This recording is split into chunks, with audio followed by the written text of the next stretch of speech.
You little bastard, you attacked my stepson?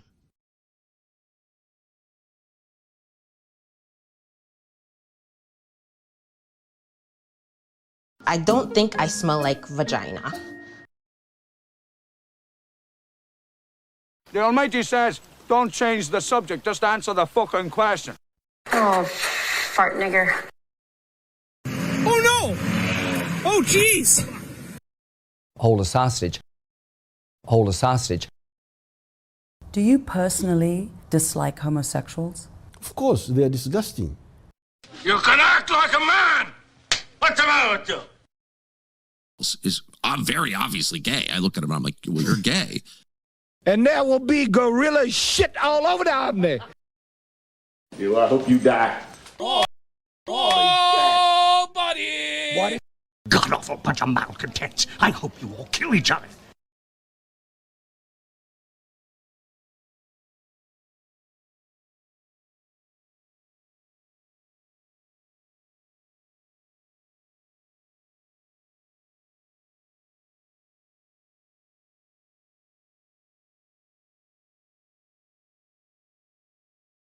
Nobody's saying you can't own a gun. Nobody's even saying you can't carry a gun. All we're saying is you can't carry a gun in town. Rest now, brother. We have the watch, and I'll see you in Valhalla. In certain extreme situations, the law is inadequate. In order to shame its inadequacy, it is necessary to act outside the law, to pursue natural justice. This is not vengeance. Revenge is not a valid motive, it's an emotional response. No, not vengeance. Punishment.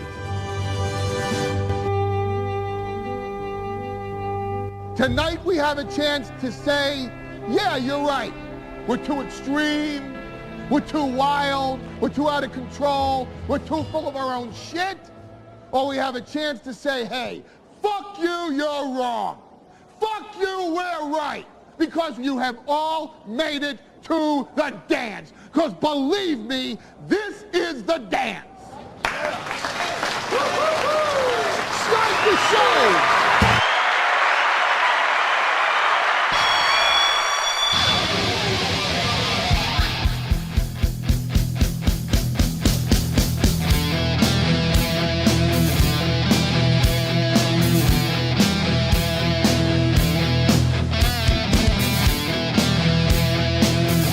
Good evening. Welcome to the show. I love when I get funny listener emails just before the show starts. That one's good. That one's good. Welcome to the program. Well, the chat is dead. I barely feel like doing it. It must mean that it's time for the evening show. Let's go. We have gotten our ass kicked every night so far this week. But hey, you know me. I come back, I do a good show for you. I got one planned for tonight. So if you've been saving all your contributions to the toe for tonight, let them loose right away. Okay, you'll notice I haven't put myself on the screen yet. And the reason I haven't put myself on the screen yet is because I decided to go no product tonight. I took a shower. I just decided to go what I'm calling lesbian mom haircut tonight. I'm going en naturel because I'm like, why fuck around and do the product and run a comb and everything else just to get my fucking ass kicked and feel like shit. I mean, this morning I debased myself. It was ugly. It was a win this morning, but it was ugly. I want to focus on the art. I want to focus on the content. So I went, you know what, kid, go back to your roots. If you're going to lose, if you're going to be a failure, don't lean in so hard. Just fail. Just slip into the failure. I'm hoping I'm doing some, what do they call that? Reverse psychology, and that hopefully somehow we get a W tonight. because it really is getting tougher and tougher to do evening shows. Welcome to the program. I hope at the very least you hit like and you follow the channel and you share it and you get some new blood in here. But if you feel like giving money to Streamlabs, PayPal, Venmo, Super Chats, Rumble Rants, gifted memberships, boy, I would appreciate it. And let's have a good one tonight. You know what's crazy is I'm excited about tomorrow. Thursdays and Fridays are my favorite days. We have no issues. Oz is here. Everyone loves it. The energy's upbeat. It's great. We had no Johnny today. We did get up over 500 memberships, which was awesome. So we did do a little bit extra. But I haven't put myself on camera yet because I'm preparing you. This is for you. It's not for me. For lesbian mom haircut night. You know, like baseball teams, basketball teams, football teams, they all have their like special giveaway nights, right? Bobblehead night, bat night, ball night. But tonight, I decided to do lesbian haircut night. And here it is. This is what we're doing tonight.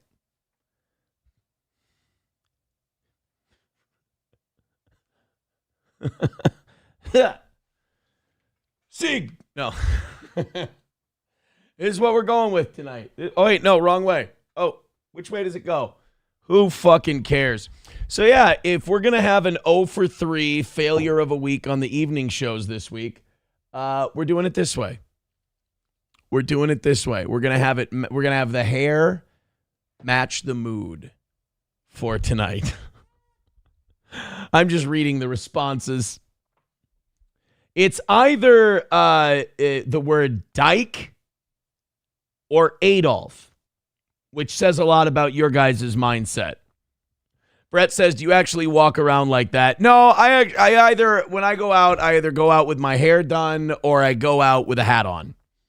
One of the two. But like I got out of the shower tonight and I was like, man, maybe I'll go get my hair combed up and I'll put a little something in it and whatever. And I'm just like, fuck that, dude. Like I'm so the evening shows have been so disastrous. I'm like, dude, just go down there. And at least if it doesn't look like you're trying, at least it won't be so bad when you fail. And that's kind of where I was. So they're like, hey, so is it fucking with you a little bit? Yeah, it's fucking with me a little bit. Jesus, fuck, use the product, says Butter Dick Jones. Fuck you. This is all you guys. This is all you. This is the energy I'm going to put into tonight because I went up last night and we missed by like $60, right? Not the end of the world, but it was 2 losses. And I was like, ugh, fuck, Jesus. So it gets in my head, right? And I go upstairs and I take off my shit and I'm changing into to get ready for bed and everything. And I'm just sweaty. Like I really tried hard and I'm fucking sweaty and look like shit and everything else. I'm like, what are you doing? What are you doing? So tonight, we go with this. And if we win, I'll stop.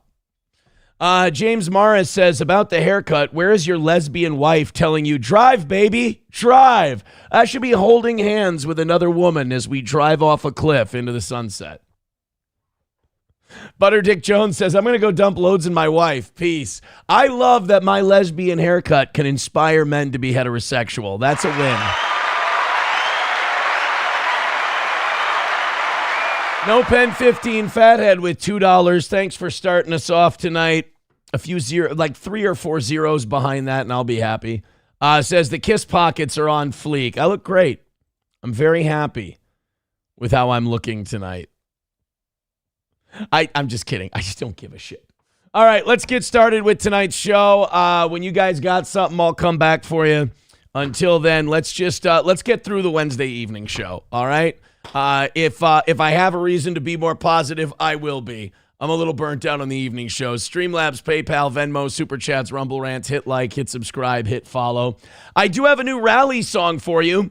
Like I said, we hit every day this week. We didn't need a rally time for 2 out of our 3 morning shows so far this week, and that's great. But today, it was brutal. It was rough. It was a struggle.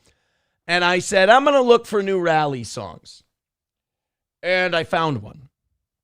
And it's kind of got, it's, as the kids say, it's giving sea shanty.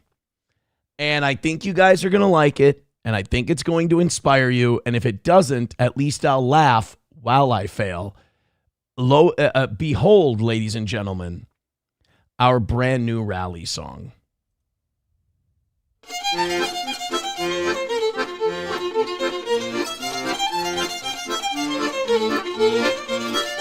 Oh, me mum was such a happy gal, me daddy was so jolly. I love to tell the story how they both died in the holly. I yap about the gassing with every chance I get. Don't know why you're laughing, I ain't even started yet. Oh, high tide to the tea, oh no, me gosh, me golly. Yes, high five to the tea, me mum died in the holly. And now I guess it's funny to an awful lot of folk to hear me mum's a lampshade and me dad's a bar of soap. I just want to point out that all of this happened because Piers Morgan had to bring that old cunt on his show to try and guilt Nick Fuentes. The only reason this song exists is because Piers Morgan thought it would be a great idea to bring an old Jewish man onto his show in a pre-record to try to shame Nick Fuentes, as if Nick Fuentes was going to feel shame about anything he's ever said because some old Jewish guy said, "Oh, how dare you?" And that is what started this whole thing. So before you think that this is an anti-Semitic song, it's not. It is a funny comedy song. It's silly. It's like if you had a song about 9/11 or anything like that. It's a funny, silly song, and it's making fun, not of the Holocaust, but of a gay thing Piers Morgan did on his show. And it is going to be our new rally Some say song. I'm a fool, but it don't change how I feel. I don't care about the pool or riding the Ferris wheel. Now me only ever wish is that they didn't go to camp, 'cause dad's cleaning dishes and me mum sits on a lamp. Oh, high tide, tiddly-dee, oh no, me gosh, me golly. Yes, high five, tiddly-dee, me mum died in the holly. And now I guess it's funny to an awful lot of folk to hear me mum's a lampshade and me dad's a bar of soap. I cannot reiterate enough. All Piers Morgan had to do was have a straight up debate, and none of this would have ever happened. Have me on the global news to cry about some jokes. Yep. But I can't hardly have a snooze or take a common soak. My bedtime's just an awful sight. Bathing's a dreadful thing. I cry when I turn on the light and sniff me Irish Spring. Oh, high tide, tiddly-dee, oh no, me gosh, me golly. Yes, high five, fiddly-fee, me mum died in He's the a good holly. singer. And now I guess it's funny to an awful lot of folk to hear me mum's a lampshade and me dad's a bar of soap. It's not a bad tune. All he had to do was debate the issues and talk to the 28-year-old about his beliefs. But instead, we got this. Sometimes when I feel glum and sad, it really makes me think. I wish I had me mum and dad so we could have a drink. Oh, if only I were able, I'd take them to the pub. But me mum stays on the table. And me dad's still in the tub. Oh, high tide, tiddly-dee, oh no, me gosh, me golly. Yes, high five, tiddly-dee, me mum died in the holly. Act like this won't be in your head. It's funny to an awful lot of folk to hear me mum's a lampshade and me dad's a bar of soap. Oh, high tide, tiddly-dee, oh no, me gosh, me golly. Yes, high five, fiddly-fee, me mum died in the holly. And now I guess it's funny to an awful lot of folk to hear me mum's a lampshade and me dad's a bar of soap. And again, I wish we lived in a more evolved country, a more evolved society, and a more evolved time, and people would understand that is not a joke about the holly itself. It's a joke about self-important douchebags trying to trap people dishonestly on a television show. That's it. So that's the new rally segment. Don't worry, we're not going to get close enough to we're not going to get close enough tonight for me to run a rally segment. I'm burnt out on rally segments and losing and all that. So we're either going to hit before or nope. You Need Me More with $1 says, so what you're saying is you hate the Jewish community. Damn you, Adam Sosnick. That is not what I'm saying at all. Thank you for $1. I appreciate it. Digital Soldier says, LOL, lampshades and soap. Who the fuck believes that? No. We're not trying to start a debate about what is what and who died where and everything else. What we're trying to say is it's a joke about the shitty thing that Piers Morgan did. Eric Cartman says, bye-bye YouTube channel. Oh, stop being such a whingy cunt. It's all, I played it from YouTube. It's a YouTube video. Everybody's so scared nowadays. Just so scared. Just still, it's gonna. Roots Calhoun says, I'm still tripping that a dude named Norman Jewison directed Fiddler on the Roof and wasn't Jewish. Bro, that's the funniest. Like, I keep thinking about that. Like, our show is it's accidentally funnier than everybody else's. Like, a thing we didn't even plan. I've thought about that, and I'm usually hard on my own show, but, like, I've thought about that moment, that segment, like, at least 3 times this week since we did it. That fucking Norman Jewison bit is the funniest thing anyone's done on any show so far in the last week or so. We're sitting there talking. We were talking about Scent of a Woman. We were talking about different movies, and we were like, oh, who made that movie? And it was a guy named Norman Jewison. And we're like, oh, really? A guy named Norman Jewison. That's a little on the nose. What else did he make? Fiddler on the Roof. And we're like, okay, now you're making shit up. That's fucking crazy. I can't believe that. There is no way that his name is Norman Jewison and he made Fiddler on the Roof. And then I said, wouldn't it be hilarious if he was a Protestant? We look it up. No shit. Norman Jewison. Nothing to do with Judaism. He was raised by Protestant parents. It's remarkable. Reformed Rapscallion says, you want to laugh? Both of his sons became lawyers. No. Tradition? No. Norman Jewison sons, lawyers. Norman Jewison's sons, Michael and Kevin, initiated legal action regarding their father's $30 million estate, alleging his second wife, St. David, what?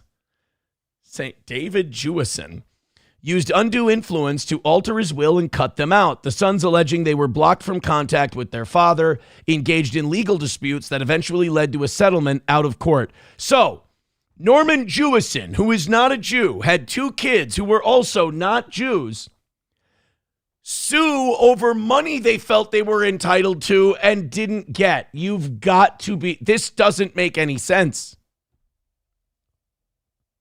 Michael Jewison later filed a suit against St. David Jewison and the estate. But are they... 2 sons have filed a lawsuit.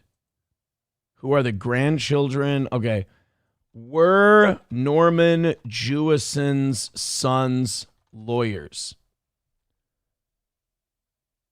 They're not identified as lawyers. Whoever said that, you lied to me.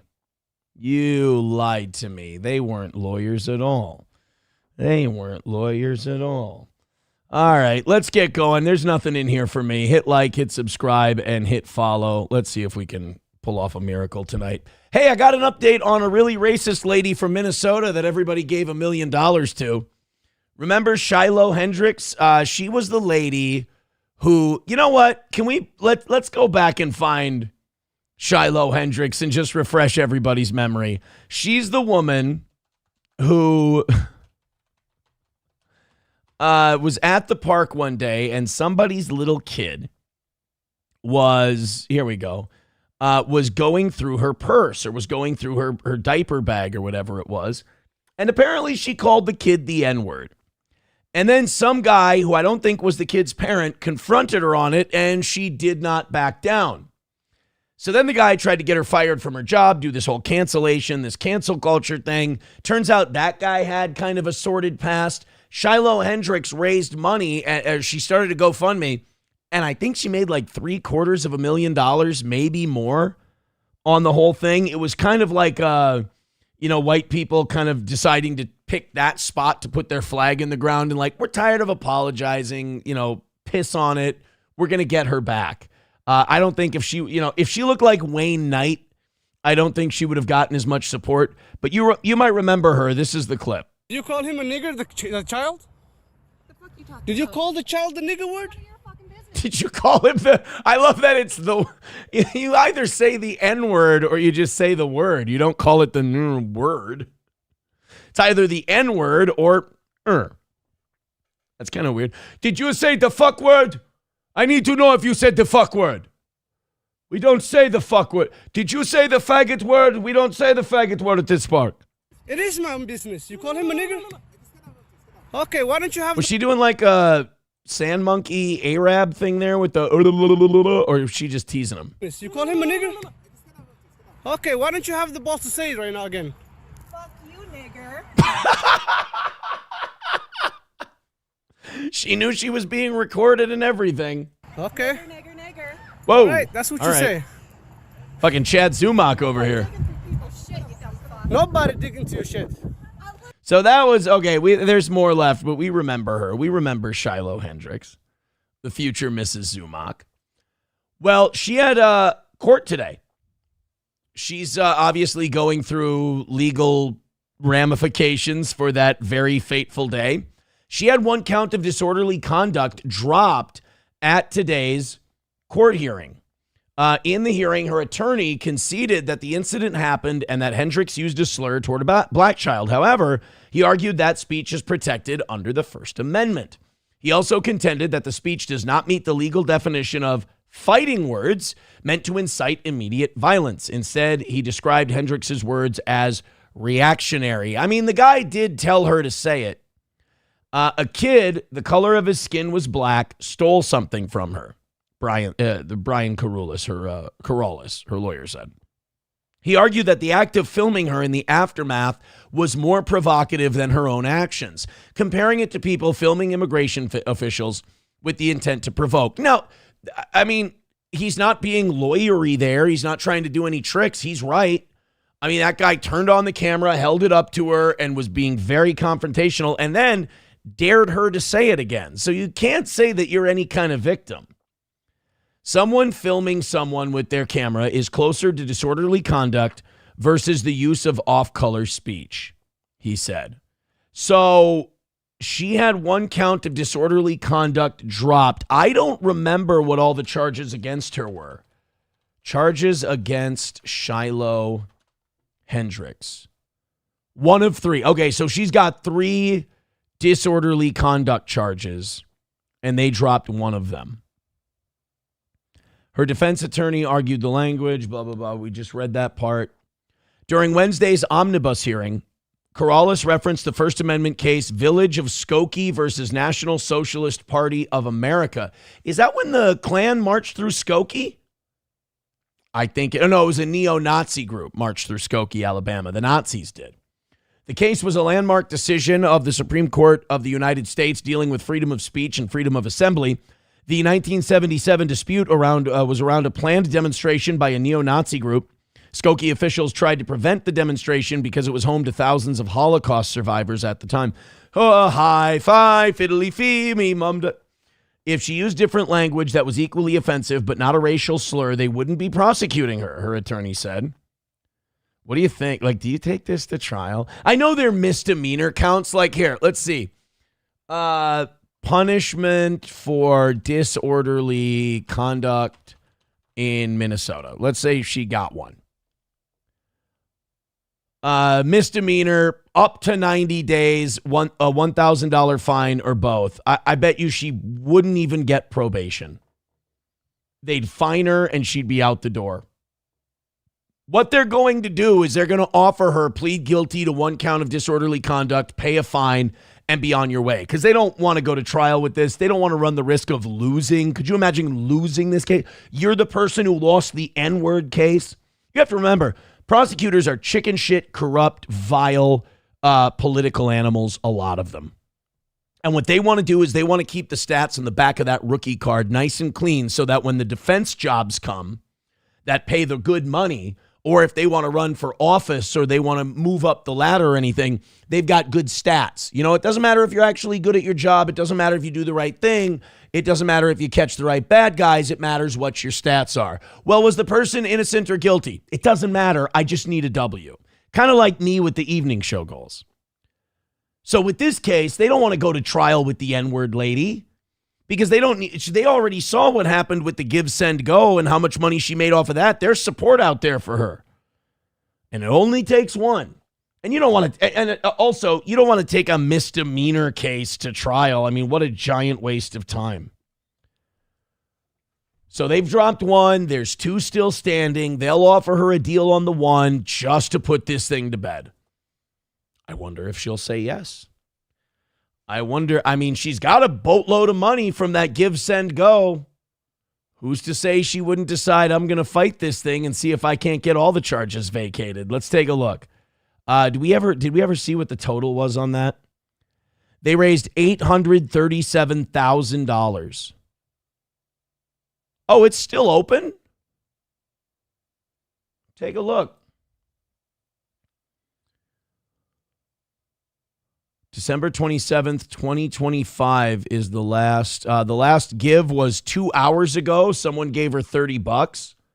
Then 9 days ago. So people are still chipping in on this deal. Wow.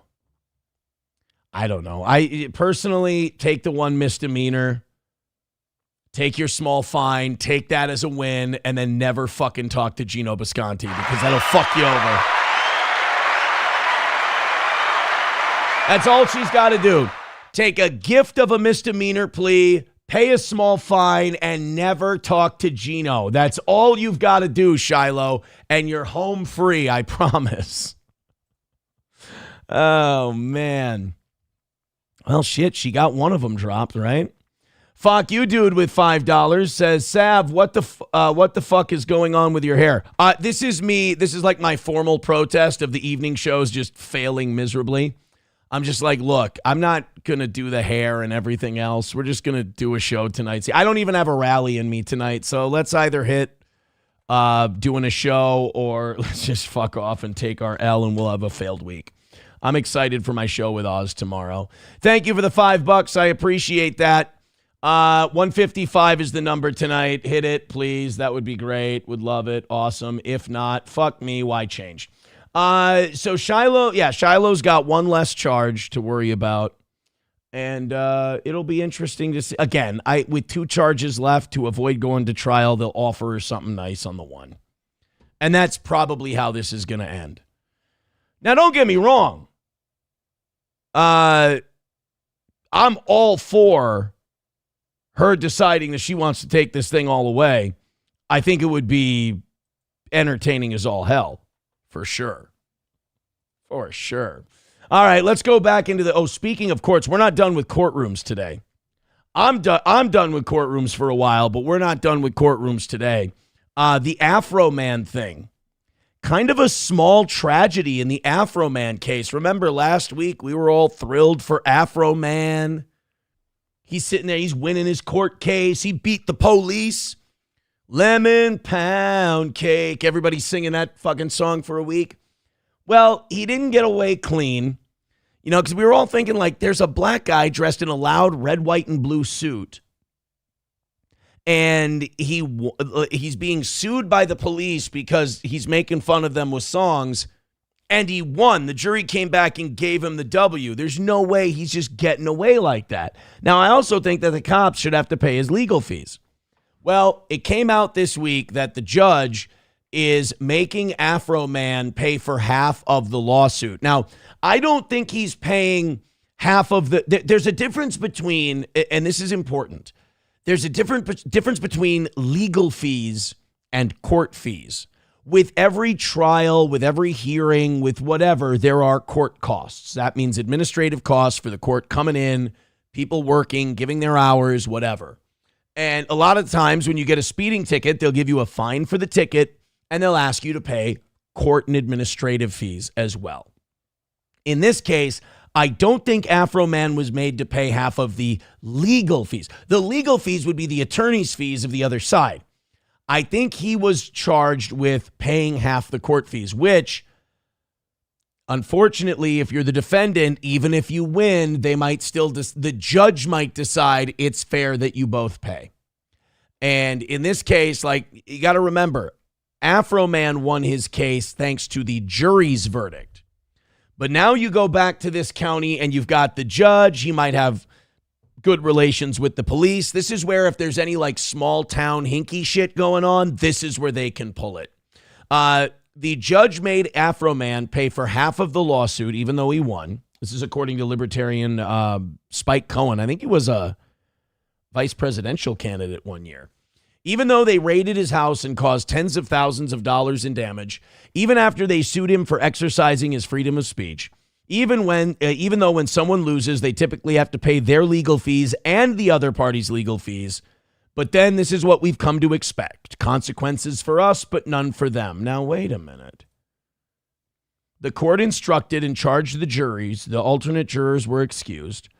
The jury, they retired to deliberate their verdict after approximately 6.5 hours. The jury was then discharged. Based on the verdicts, injunctive relief as requested in count 6 cannot be granted since such relief is not a separate cause of action. Therefore, this count must be dismissed. It is therefore ordered and decreed that judgment is entered on behalf of the defendant. The matter is dismissed. Based upon the relative merits of the case and the justiciability of the claims, costs are divided, one half to plaintiffs and one half to defendant. Yeah, that's just the court administrative fees. That's not, I mean, that kind of sucks because like you won, so technically, should you have even been there in the first place? Maybe not. I don't know. Let's look it up.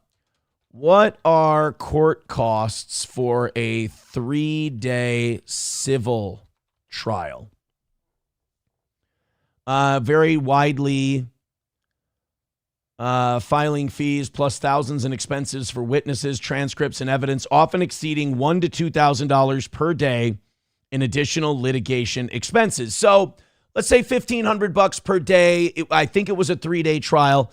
$4,500, hack it up both ways. You're talking about $2,250. So look, it kind of sucks, but Afroman's made a fortune on those songs. All he's got to do, just go to the courthouse, pay it in cash, and while you're paying it, just go, I'm in pancake.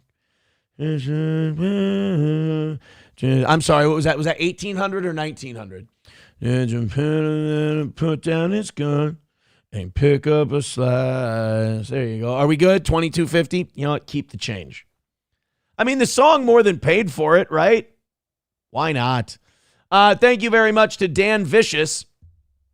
Says Tate Brown on Timcast had the writer of that Daily Wire Catholic Zionism article on the show, noon show today. Did they talk about it at all? Did they discuss the actual case? Or sorry, I'm stuck on the Afroman thing. Did they talk about the article or not? Because when I saw Daily Wire wrote an article that acknowledged that there's a boom in Catholicism right now, I knew they were going to write something about anti-Semitism. And when it said, but there's one small problem with it, I was like, here we go. Here we go. Sam Show says he watches Timcast. Well, you know, look, I can't fault anybody for what they want to watch after they're done watching this show. And who knows why people watch something. Maybe they watch something to make fun of it. We don't know. All I know is Afroman. A lot of people took that Afroman thing to mean that like Afroman had to pay for the attorney's fees for the other side. And that's just not how that works. And besides, attorney's fees for both sides in this can measure those in the tens of thousands of dollars for a case like this. All right, let's get after it and let's go on to our next thing. Go ahead and hit like, hit subscribe, hit follow, and consider supporting the toe. I mean, look, the evening shows have been nasty, and I just want to win, and I don't want to talk about it very much. So gift some memberships, Streamlabs, PayPal, Venmo. All the links are in the chat. I sure would like it. I like the UK method of how they do things in court. Johnny Tumble says it. If you lose in the UK, you don't only have to pay costs, but compensation too. That's what we should do in the United States. If you sue somebody and you lose, you have to pay their, not court costs, attorney's fees for the inconvenience of filing a lawsuit that was that bullshit. So I wish that Afroman would have got compensated, because here in America, you can get sued, you can win, and it can still bankrupt you. I think that's just really shitty. And that's what happens when the lawyers write the laws in this country. One thing in America we do, though, I think we still do this, I'm not sure. But one thing we do in the United States is sometimes if you have a lawsuit and you offer a settlement and they say no and the other side keeps it going, you can go before a judge and you can ask the judge, hey, we feel like we've made a fair settlement offer and they're rejecting it just to run up the costs. And then the judge can say, I find this to be a fair settlement offer. You need to accept this. You can't just keep running up their legal bills. That's a possibility. It's still an absolutely shit system. Like Johnny Tumbles in the UK, I like their system way better. I always have. It's way more fair.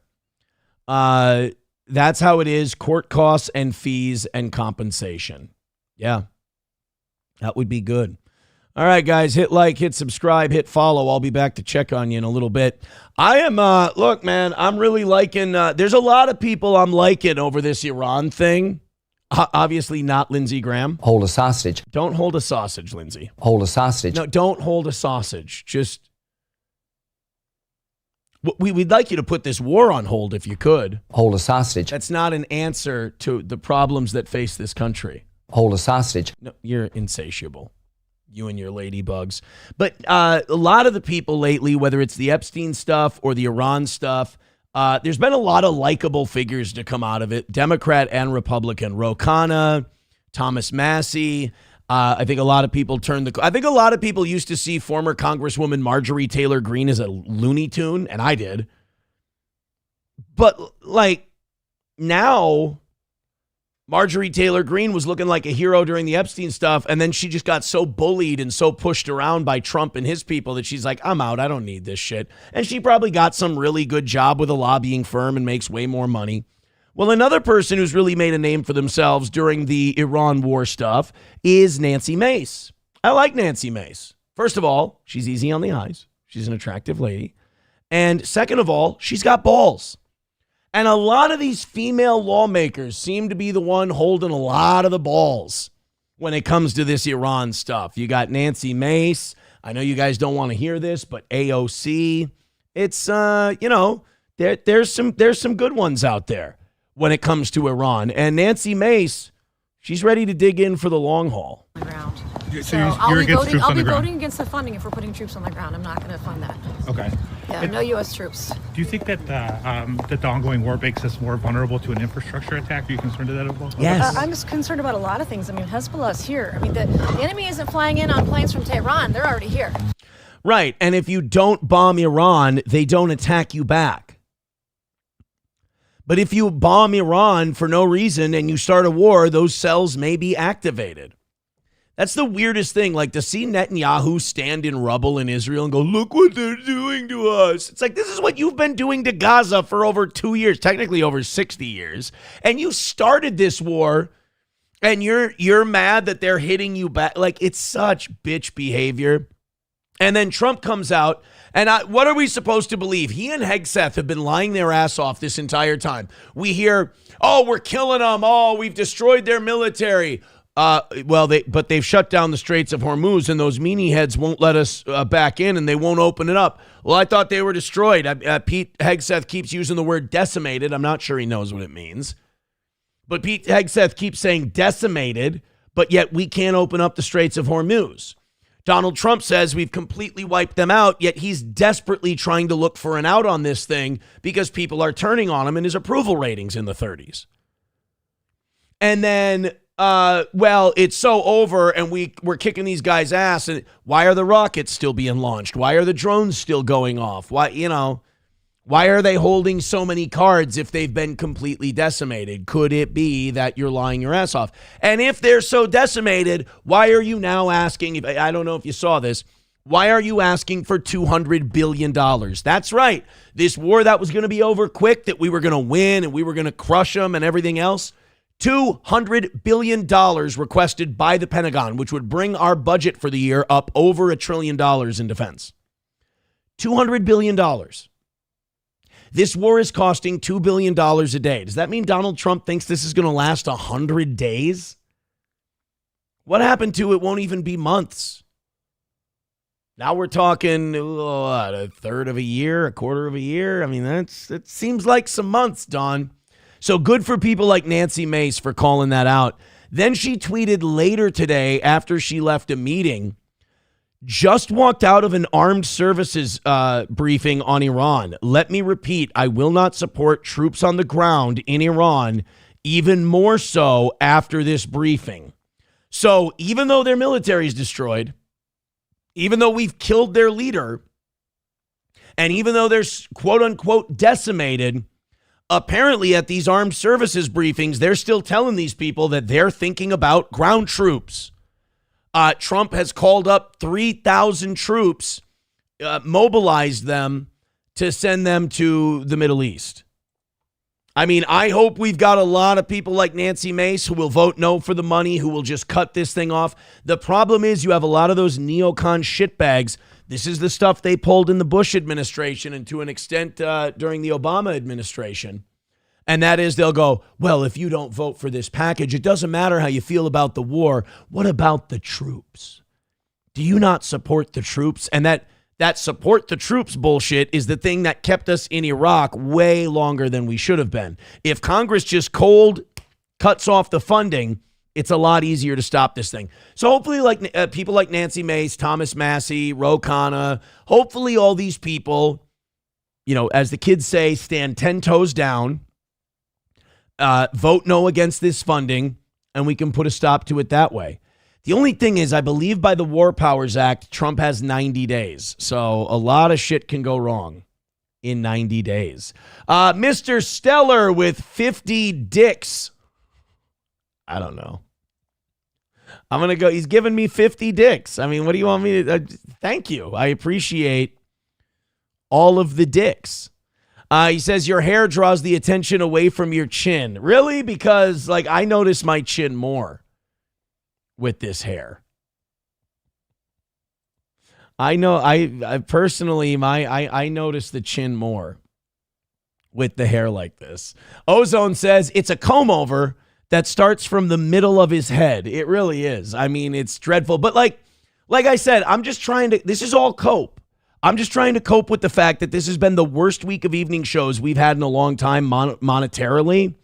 And I'm like, okay, don't get gussied up. Don't do your hair and shit like that. You're just going to get mad. So just, you know what? Fucking take your L like a man. Maybe they'll feel your pain. Maybe they'll decide to chip in tonight for the shows. But if they don't make yourself crazy over it, you know? Chevmatic with $5 says, holy fuck, Aaron, just arrived. What happened to your hair? I just want my hair to match my mood for the evening shows. That's all. So thank you very, very much. Appreciate that. We got a long ways to go. Help out. We'll check you guys out in a little bit. So we got a little more war stuff. Like I said, I'm just going to talk about whatever the fuck I want tonight because, like, we've been getting our ass kicked, so might as well have my fun. Netanyahu's handlers were... now, Benjamin Netanyahu is not dead. Remember, we were wondering, it was not looking right there for a while. I still think he was wounded. I still think they were buying time for him to recover from whatever the hell happened to him. But he's back now. He's doing press conferences. The press is actually in the room with him. American media is asking questions of Benjamin Netanyahu. And, well, I should say they're trying to ask questions of Benjamin Netanyahu.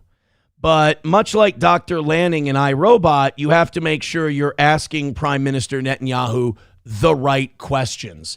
Richard Engel learned that the hard way. Richard Engel has been an respected American journalist for a really long time. He's worked for a lot of different companies.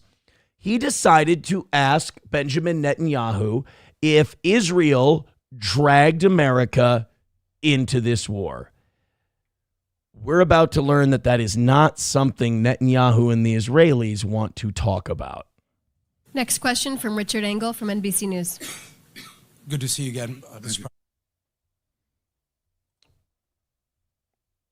That's not me. That wasn't me that did that. They cut his mic right away. NBC News. Good to see you again.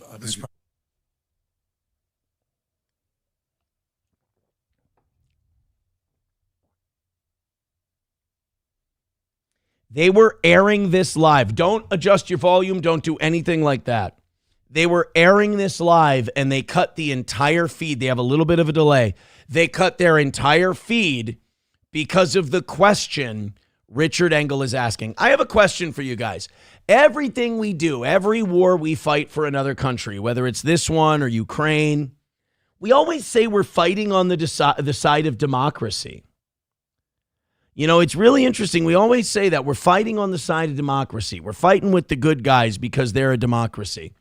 I don't really, in Ukraine, they've suspended the elections until the war is over. And 4 years later, it really doesn't seem like this war is ever going to freaking end over there. So what, Zelensky just gets to stay there and siphon his millions of dollars? I mean, that seems like the plan. And then with Netanyahu, oh, well, you know, we're fighting with our friends in the Middle East and Israel. We're fighting with a democracy. Meanwhile, this open and free democracy, when journalists are asking questions to hold the leaders accountable for what's really happening, because, you know, they're all lying, they cut his mic and they don't let the people watching at home hear the question. I don't really know what our government's definition of democracy is, but I don't think we're nailing it. Notice Netanyahu's not even listening to him either. He's just looking down, writing shit down. Well, no, he looked at him there. And again, I have not muted this. Well, I think we have concrete goals, how to do it, how to end it. We want to, as I said, decimate the ballistic missile. There you go. They didn't air a single word of what Richard Engel asked. And there's that word again, decimate. Hegseth's using decimate. Trump's using decimate. Netanyahu's using decimate. I don't know, man. Something tells me that these aren't original thoughts that they're all having. This was the footage you just watched was aired by the Israeli government press office, which is funny because in the United States, we have like CNN, NBC, Fox News. We have all these different media places. In Israel, our democratic ally, their stuff is aired by the Israeli government press office. That doesn't sound too free to me. That's all I'm saying. Like every side that we pick in these wars, we always say they're a democracy and they just don't behave like one. You know, I wouldn't mind if we were more honest and we would just say, well, we're just on the side of the guys we hate less and the guys we'd like to win because they're easier to control. That, I mean, at least that would be honest. Like, that's the weirdest thing. Like, most of the lies they tell us, they don't need to tell us because we don't think that our guys are good and not corrupt and decent anyway. We think they're all bags of shit. So just be shitty. At least we'll know that we're all on the same page. That's okay, right? Thank you very much to Von Kaiser with $10 on PayPal. He says, for the hair fund. Awesome. Chevrolet JB with $5 over on Venmo. Aaron, give it a week. You'll be set for a wicked bowl cut. Gay Twister. Thank you very much for that 15 between the two of you. I appreciate it. Still a long ways away for tonight. Again, you know, fool me once, shame on you. Fool me twice, shame on me. I am mentally prepared to go 0-3 tonight. I don't want to, but like the last couple nights I've been going, yeah, we can do it. I'm not going to do that again. Sergeant Holka with $5. Thank you very much. Says Aaron, did the research for you. 50 dicks equals 750 American. Well, then it's good that I counted it as a $5. T-Baby with $1 says, does the carpet match the drapes? What? My hair? My hair's like a dark brown. That's all it is. It's just It's just dark brown. Why would? Yes, the carpet. I mean, I shorn my ball sack, but yes, it's the same color. It's not a dye job. I'm not a salt and pepper guy. In my family, the guys don't go gray. We lose our hair. And I'm going to be very honest with you. I would rather go gray than lose my hair.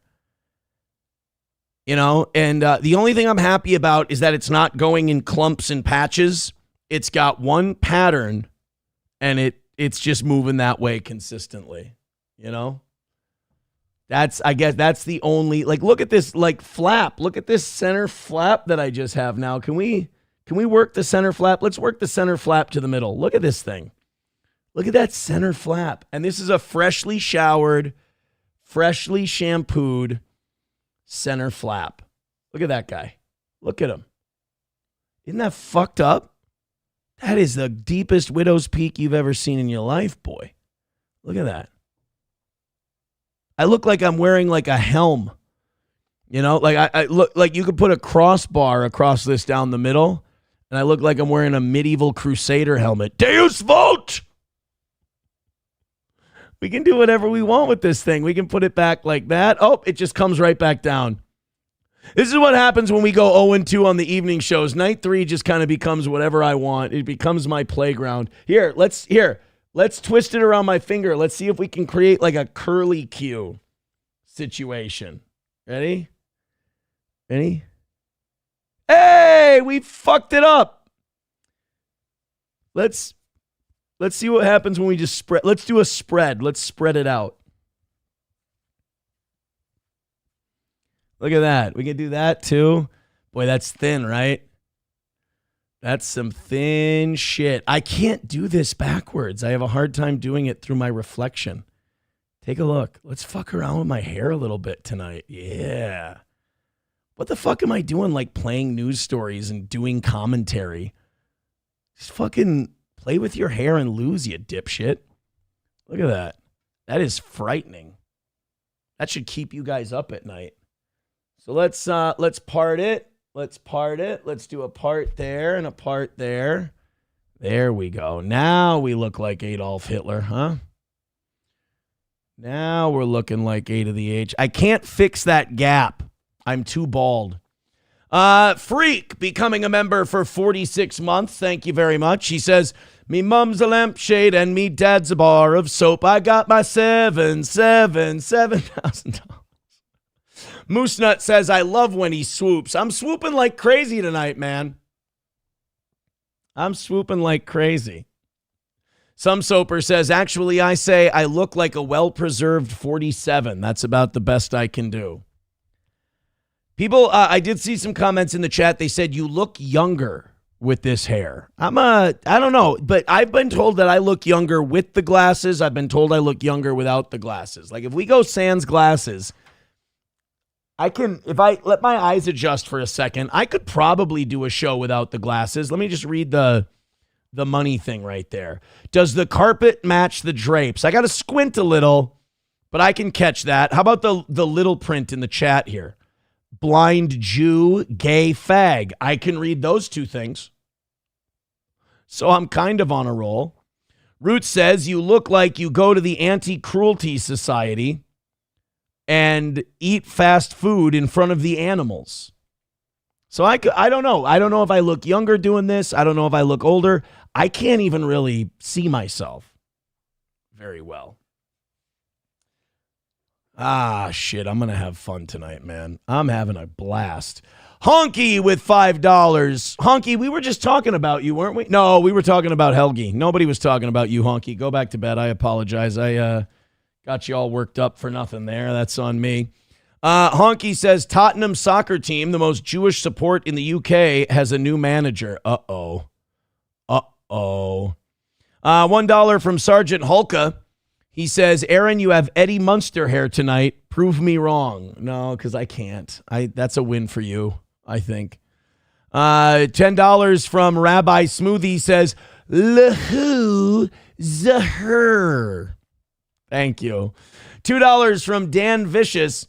He said, you should have made Johnny join tonight since he was able to do his show earlier. He didn't miss tonight's show because he wasn't feeling well. He missed this morning. I'm sorry. He missed this morning's show because his internet was down. That's all. Taste Fairy Ialto says the constant squinting will give you a huge headache. Yeah, I know. I got the glasses back on. Day One Salt says, who's this handsome devil? Oh, it's just me. It's just me. I'm the handsome boy.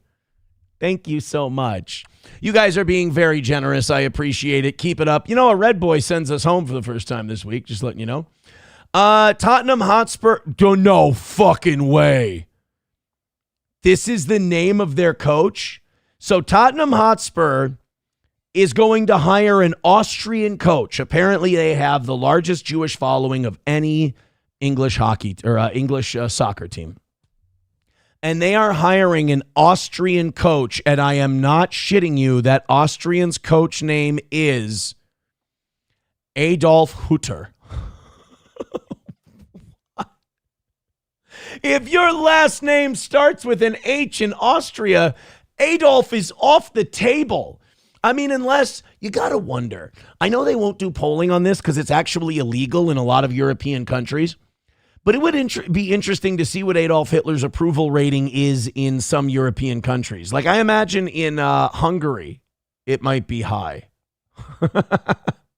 I'd imagine maybe in some of these countries where they're having immigration problems, it might be a little higher. I'm not sure. But wow, Tottenham Hotspur has their sights set on Adolf Hutter to lead the team in the coming period. The Austrian coach sees him as a good option given Tottenham's current situation. What's their current situation? Too many Jews following the team? That'll run them off. Igor Tudor's future at Tottenham is growing increasingly uncertain, with speculation mounting that his time in charge could come to an abrupt end. Should the decision be made to part ways with Tudor, the board has identified 56-year-old Austrian coach Adolf Hutter as their top target to take over. Wow. Hutter has been out of management since departing Monaco in October of last year. Over the course of his career, the Austrian has built a resume that includes spells at Salzburg, Eintracht Frankfurt, Young Boys, Borussia Mönchengladbach, and most recently Monaco. So the team with the highest Jewish following is going to look to hire an Austrian named Adolf to solve all of their problems. Looks like I might become a soccer fan. Sergeant Holka with $1 says, define red boy. Well, see how that $1 is blue? The $10 is orange. The $100 is red. And if we have a red boy, like I said, we're pretty much to the end of the line and close to a win. And I will say this, I didn't even want to say this tonight, but if we do make up the 60 we were short from last night, I will go an extra half hour. I just don't even think we're going to get to 0 tonight, so I didn't want to go offering that. People in the chat are saying, well, it sounds like a great option. T-Jeff says, without the glasses, you look a little bit like Willard. Do you have an army of rats? I mean, besides us. No, besides you guys. Just normal friends and family. You guys are the only pack of rats that I have. Millionaire says, Aaron wants a red rocket. No, Aaron doesn't want a red rocket. Aaron dreams of a red boy to solve all of our problems. That's it. McBuster says, if SP sees this, get him with the hair clippers. I am due a haircut. I will probably do it. I have a little extra time on Friday because my daughter has play practice, so I have a little bit more time before I have to go pick her up from school. So I might sneak in a run at the gym and a haircut. So after Friday, you won't see this luscious mane the way it is anymore. All right, off we go. I have one more Israel thing for you. I woke up to this. I checked Twitter to just kind of refresh, if there's anything new for the show in the morning. and this was the first thing I saw on my feed, was this gathering of crows. And immediately people online were like, this is downtown Tel Aviv. This is not good. This might be a biblical sign. There are crows swarming in Israel. This isn't good.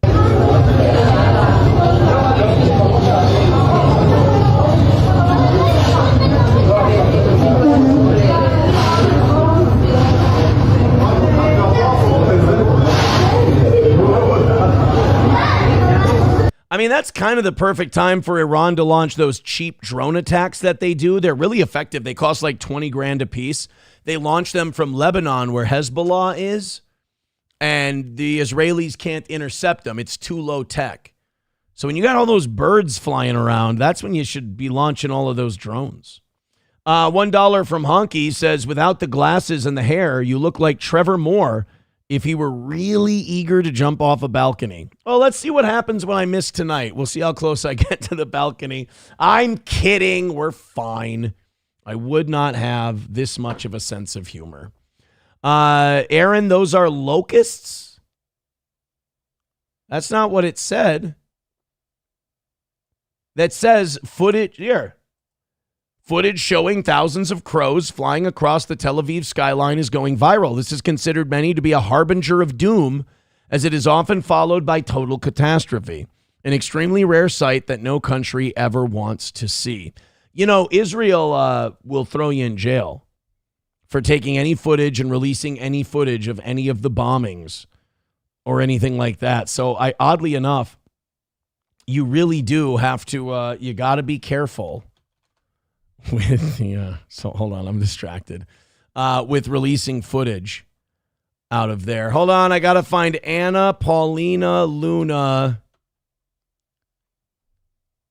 bathing suit clip. It's by request. Here you go. Here you go, buddy. Honky with $1 says, those aren't crows, that's Saruman spies. I have no idea. That's too heavy a reference for me. Sergeant Holka with a red boy. There it is. 100 from Sergeant Holka. I've been waiting for one of those all week on the evening show. Thank you, buddy. And he requested this. And she gets to make laws and spend your tax money. Thank you very much, Sergeant Holka. Oh, man. Red Boys put me in a fine, fine mood. Thank you very, very much. Now we're just 30 away from a W tonight. Let's drop that in and call it a win for the toe. Just 5 at a time. I don't know, 6 gifted memberships. Really, a golden shower knocks it out. A golden shower would give us our first evening show win of the week. So thank you very much, Sergeant Holka. What a guy. You know, YouTube, you don't have any Red Boys out there. I just noticed. So we've got a Rumble Red Boy, but no YouTube Red Boy. By the way, 314 people checking out the show right now. Tonight's evening show is a smashing success. Wow. Thank you so much. It's like you guys waited till the last one of the week to really give us a nice time. Thank you so much, guys. Keep hitting like, keep hitting subscribe, keep hitting follow. I appreciate it. Very nice. And thank you, Sergeant Holka. That's incredibly nice of you. You guys want to watch black people wilding in Sacramento? Holy piss. You know, this thing that California decided to do years ago, I don't think it could have backfired more. California was the first state in the country to do this thing. I do look like Adolf Hitler. Kind of glimpse of myself. California was the first state in the country to do this thing where, hey, we're going to tell store owners they're not allowed to intervene when people are robbing their store because we don't. Now, look, I'm not trying to defend them because I think it's a stupid, shitty rule to have. But their idea was then the store owners won't get hurt. Then there won't be crossfire. Customers won't get hurt, whatever.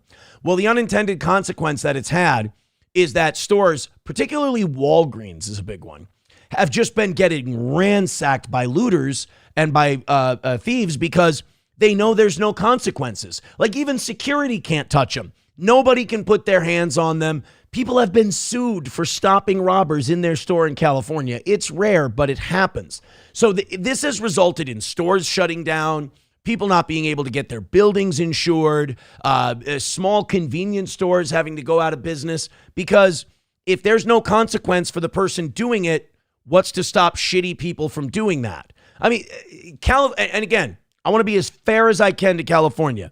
Their idea of this is that, well, we'll catch them later. Okay, but you're not going to catch them later, find all the product, and be able to put it back on the shelf. That store is going to have to replace that product, probably make an insurance claim. Their insurance premiums will go up, and eventually that store, that location, what am I trying to say? That franchise will become uninsurable, and they'll have to shut down. So it's a shitty thing California's done, and it's not getting any better, and they refuse to change it.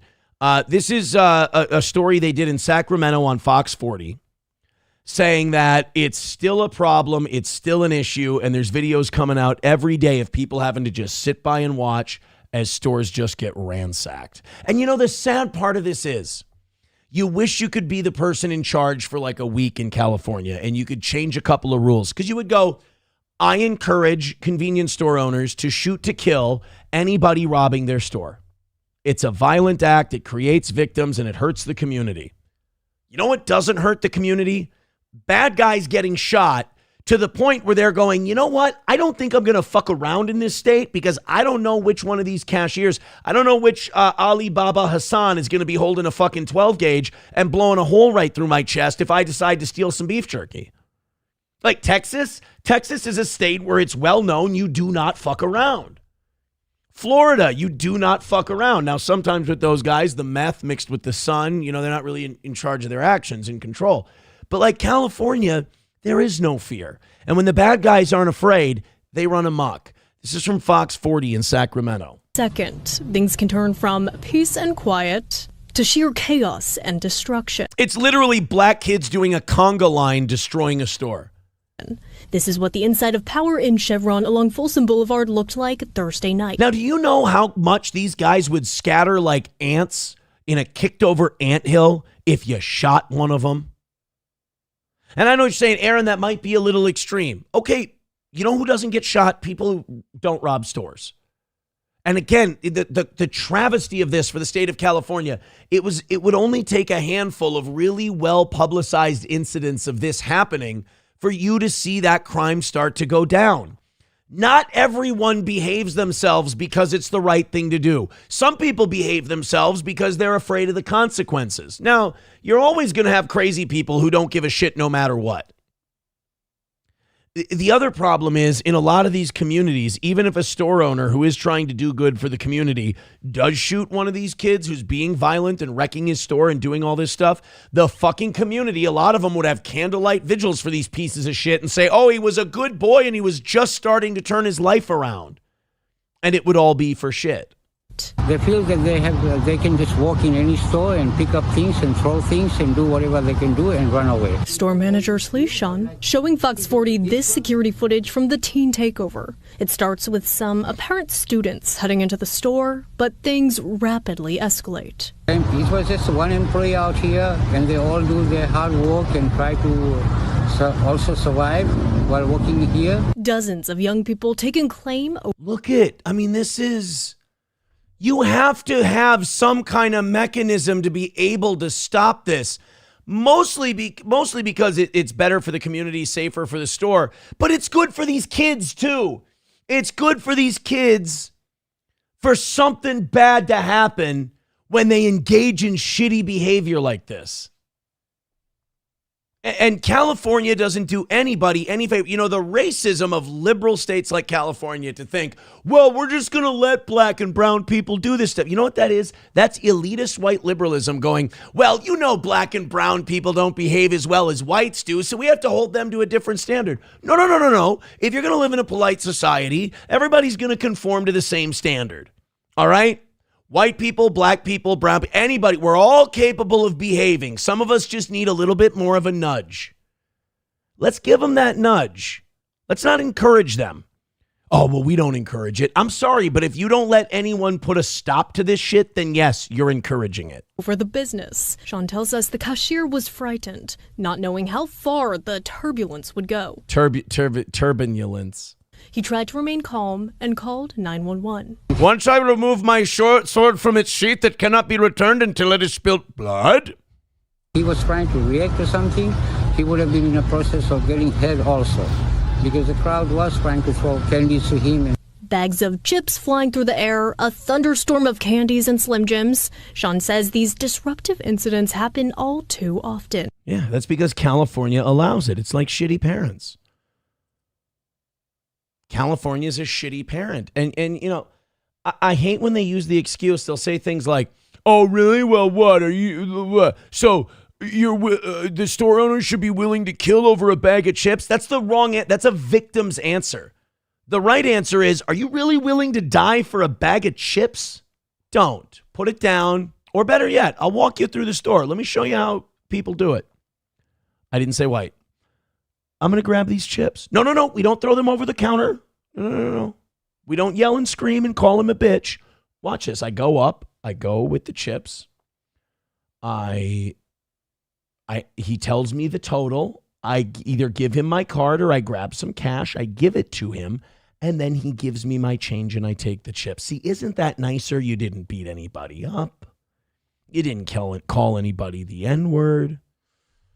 The only problem is you tell people that and they'll just call you a faggot, punch you, and steal the chips. So I don't really know how. I don't know how to solve it. Look. Outside of egregious violence, I really don't know how to solve this issue. Maybe if Dad stayed home. Boiled brisket. By the way, everybody thank Boiled Brisket. Everybody congratulate Boiled Brisket. He is allowed to be as big of a piece of shit as he wants to be because he helped single-handedly handle our rally this morning. He's all right. He's all right. Boiled Brisket with $1.99 says, favorite golf course in St. Paul. I don't get out a lot in St. Paul. I get out a lot here and a little down Highway 10 when I'm meeting my friends. One course I really like, and I think it's in Oak Grove, if this is close enough for you, it's called Refuge. I really like Refuge, and I can't wait to golf there again. I didn't make it there last year. Refuge is very, very nice. Wally World with $4.99 says, did you see the Church of England now have their first Archbishop of Canterbury? I assume you mean the first female Archbishop of Canterbury. Yes, I did see it. Thank God I'm not a member of the Anglican Church. Thank God I'm a Catholic. That's all I can say. That's all I can say, my man. It just doesn't look right, dude. I'm sorry. Sergeant Holka with $1 says, I had to help you out, buddy, after that pathetic display you put on this morning. Hey, thank you. I'm not arguing with you whatsoever. $5 from Kraken Slappin' says she has a fine posterior. Anna Paulina Luna?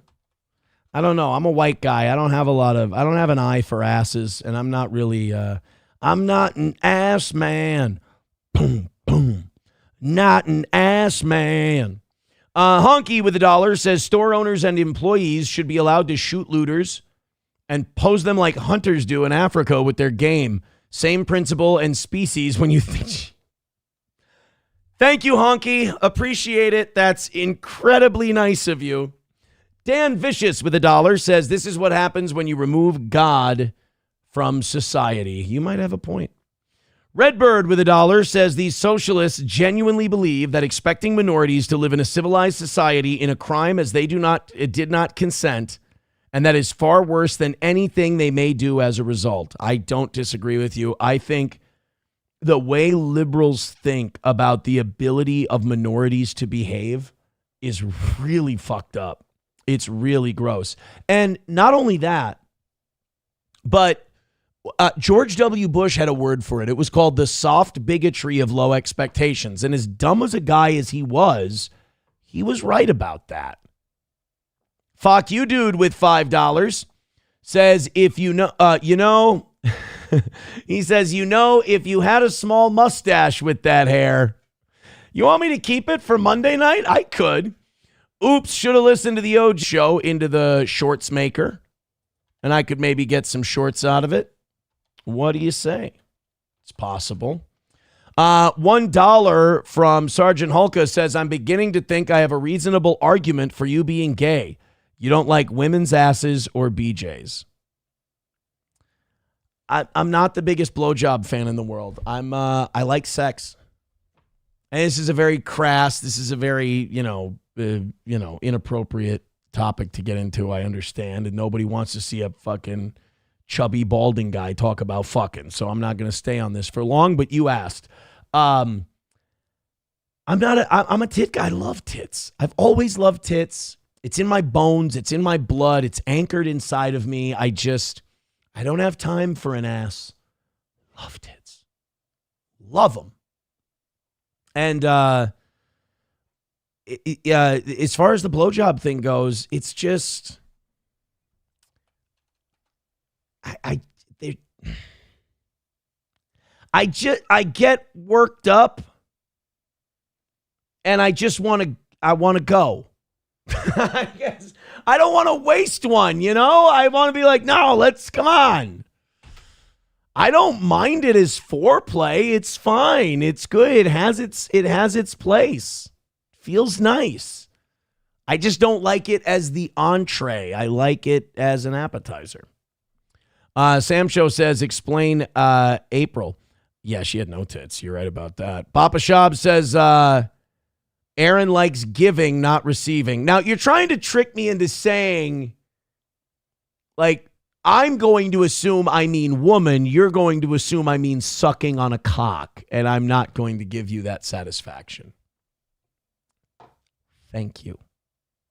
Thank you. Abletitia says, what the hell is wrong with you, Aaron? Nothing's wrong with me. I'm $15 away from my first win of the week on the evening show. I got over 300 people checking out the show tonight. I'm feeling great. I just have a really controversial take on blowjobs.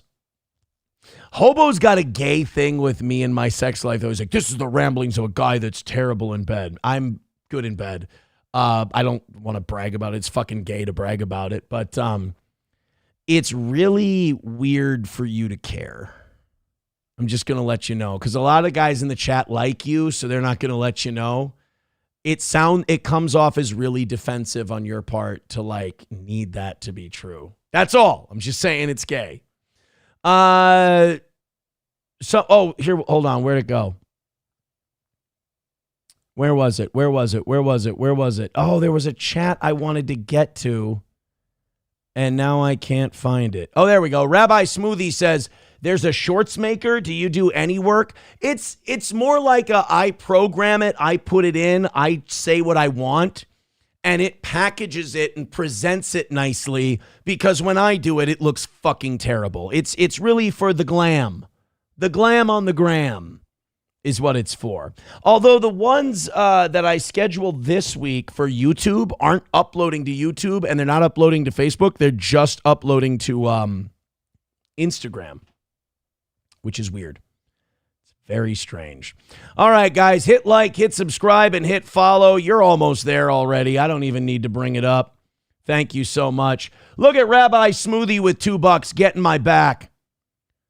He says, agreed, BJs are a waste of time. Yeah, I mean, I didn't say waste of time. I just don't like it as I don't like it as the main event. I like it on the undercard, if you will. Snigger Niggerly, yeah, you're not wrong. You are not wrong, and that's really pathetic. Hobo Chili Recipe says, yes, Aaron, I'm a scorned lover. You've got me. We've been sharing stolen glances for many years. No, that's my point. I haven't been giving you glances. You've only been giving me the girl in elementary school who has a crush so they're mean treatment. I've been trying to avoid you. You're the one who's been acting like Don't act like this is a mutual attraction, you homo Chili Recipe. You fucking... Are we on YouTube still?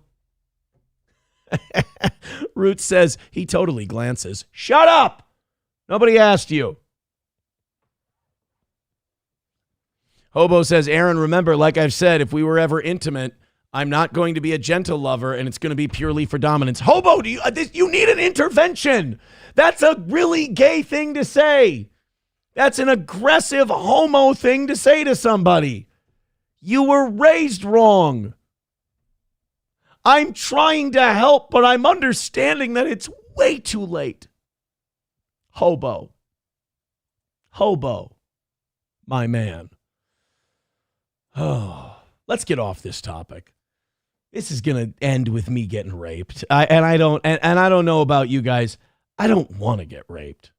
I really don't. I don't want it to be, hey, we hit the goal tonight. What did it cost? Everything. Like that's not what I'm looking for this evening. Nice and easy. That's what I'm looking for. All right, let's do this, and then I'll move on. We've got a big crowd tonight. Thank you. Here's a little inside scoop that many creators are talking about behind the scenes. It's actually one of the reasons I'm using Rumble. They made a way to super chat creators so we get paid immediately and without any fees. YouTube and Twitch take up to 50% of fees when you tip creators. This method takes none. That's right. The platform takes 0 fees. I keep nearly 100% of what you send me. You can super chat with Bitcoin, Tether USD, or even Tether Gold stablecoins. The tip will show up directly in our Rumble chat, and I'll do my best read. All you need to do is download the Rumble wallet on the App Store and send the tips to your favorite creators. You can go to wallet.rumble.com. That's wallet.rumble.com, or you can download the app directly from the app stores. Seriously, what an amazing way to get rid of the middleman and help the creator economy. Shout out to Rumble for making this disruptive technology, wallet.rumble.com. Thank you, guys. Over 300 of you checking out Steel Toe in the evening. That is our good number. $1 from Honky says, Mersh and Ice Dancer's been giving me glances. It was like Star Wars stormtroopers shooting. I need to show that I'm a fair guy, and I never had a problem with the guy, and I understand that a lot of his shtick is pro wrestling and needing views. I got to get Mersh's back on something. As someone who's been falsely accused by strangers on the internet for a long time because they're obsessive retards, Mersh was recently the victim of this, and the chicken shit that accused him didn't even have the fucking balls to stand by his accusation. That Moody guy is a sociopath. Like, he's a problem. He's a guy who his dad and uncle gave him a gig. He's never really been outside. He doesn't have friends. He's a Nepo baby, and he's developed this really kind of toxic, self-destructive sociopathy.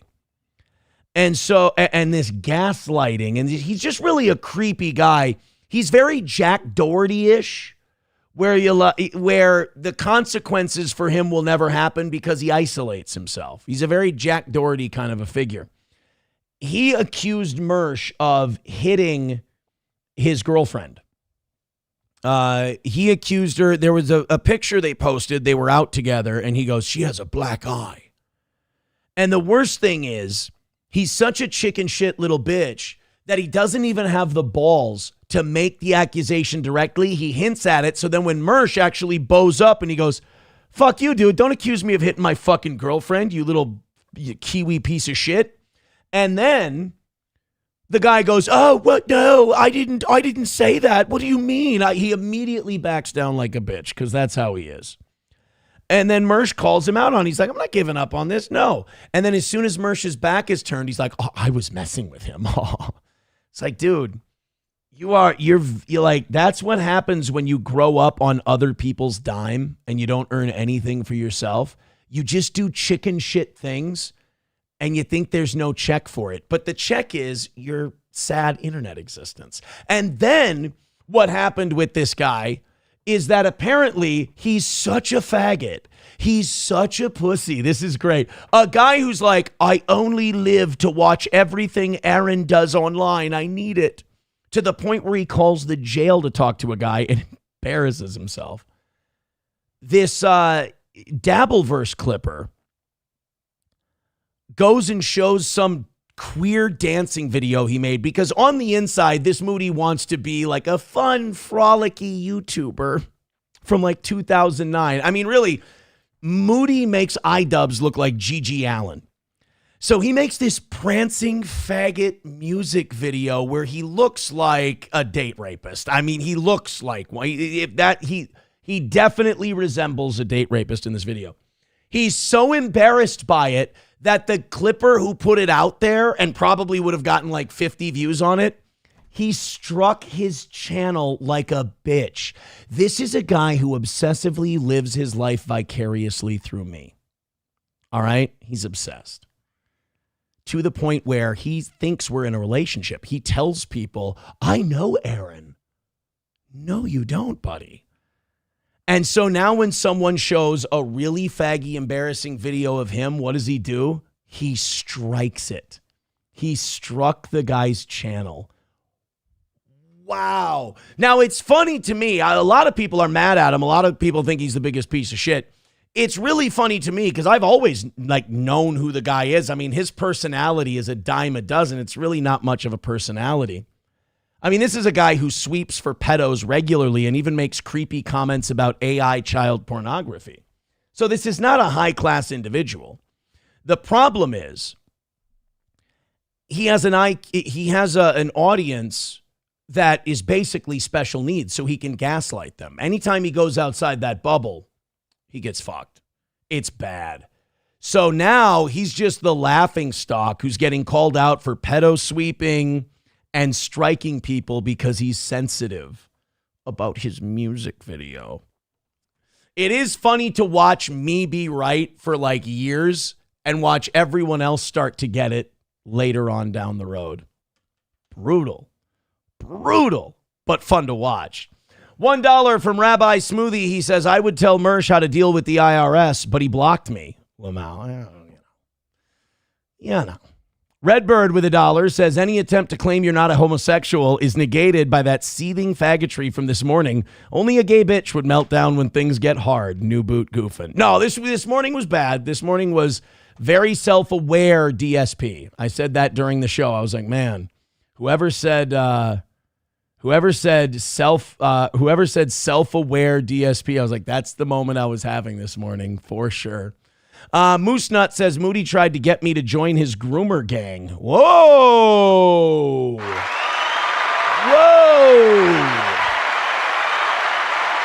I think that's why Moody just personally just tries to stay away from the UK because he doesn't know if he'll be able to help himself or not. Ugh. Guys, thank you very much. Let's get after it and keep it going. Well, we're pretty much there. About $10 away. Thank you so much for a nice and easy evening show tonight. I'm struggling to tell you that if we make up for last night, I'm going till 9 because I'm very happy to just take the W and do the regular show. We've been following that Alan Richson street beat down he did of his neighbor. And it's been very interesting to watch it develop from Monday to today.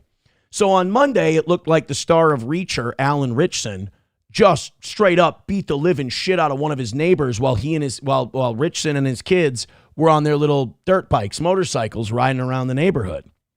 The guy even did a TMZ interview where he's like, I'm a victim. I didn't even do anything. I just told him to slow down. I was looking out for the community. Well, apparently he didn't know that Alan Richson had a body cam on. He had like a dash cam or whatever on, body-worn camera. And he went ahead and showed that. He released that. And it showed that this asshole stood in front of him while he's on this bike, causing him to have to dump the bike, and he falls down. Then then he pushes the guy and goes, get the fuck out of the way. Guy starts yelling at him, motherfuckering him, the whole thing. Richson goes to get back on his bike. The guy puts hands on him again and pushes him over. So Richson throws him to the ground, and while the guy's down, Richson punches him right in the face. Not even a big shot. Just hit him to let him know he's there. Richson gets back on the bike. They have a couple of words. He takes off. Today, the authorities let it be known Alan Richson will not be facing charges for what he did, which is the right call. Right call.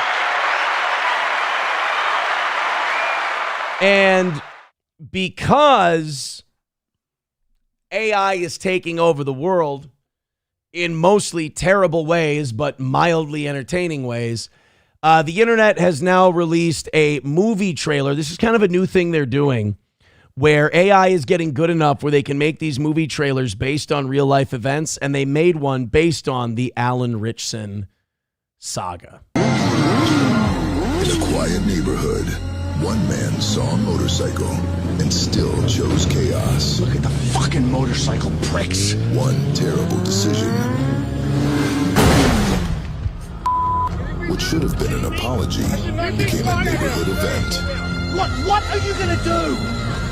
You've been driving around my neighborhood like a fucking lunatic! Hit me, you piece of shit! Gladly.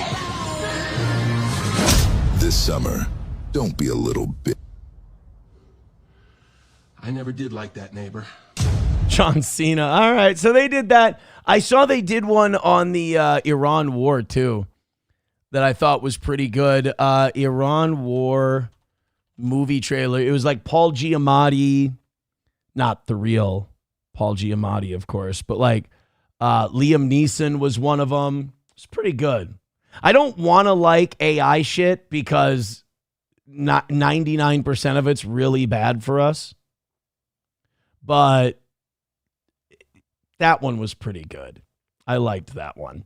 Rabbi Smoothie with $1 says, right, but Alan fumbled over his bike and totally unredeemed himself. Yeah, he did try to get back on the bike and he had a little fumble and he fucked it up a little, but that's okay. That's okay. $10 away from a W tonight. Thank you guys very much for your contributions. You're very, very generous. So I think here I have the Iran war one. This was really good. Sir, Paul Giamatti as Netanyahu. they're about to go nuclear. Liam How Neeson long do is- we have? They're 2 weeks away. How 2 weeks away are they? Even more 2 weeks away than they were 5 years ago. My God! That's dangerous levels of 2 weeks away. I know. Sir Ian McClellan and Jake Gyllenhaal. Son, if anything happens to me, continue my work. We're only 2 weeks away. I will continue, inshallah. Now I'll go to where no one can find me. My office on the 3rd floor, right by that really big window. Vengeance! Sir, if we attack, they will close the Strait of Hormuz. I don't even know who Henry Golding is. To close the Strait of Hormuz. They just closed the Strait of Hormuz. And oil is now over $100 a barrel.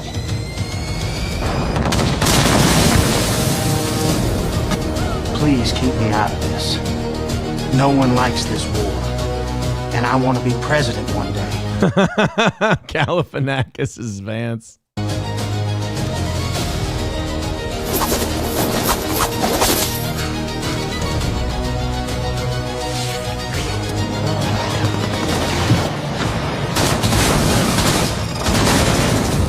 This shit's getting too good. Come on, send a boat or something. You're the most powerful military Dame Judi Dench is Keir Starmer. in the world. You send your own boats. That was a test. Ha! You fell right into my trap.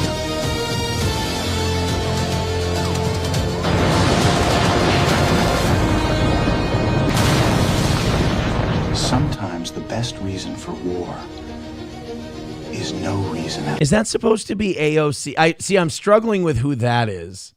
Like, who's JD Vance trying to make out with? Is that supposed to be AOC?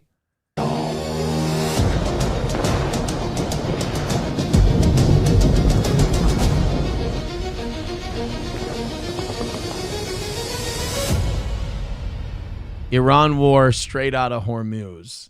So that's like the new thing they're doing. AI is now way past the like 3 years ago Will Smith eating spaghetti deal.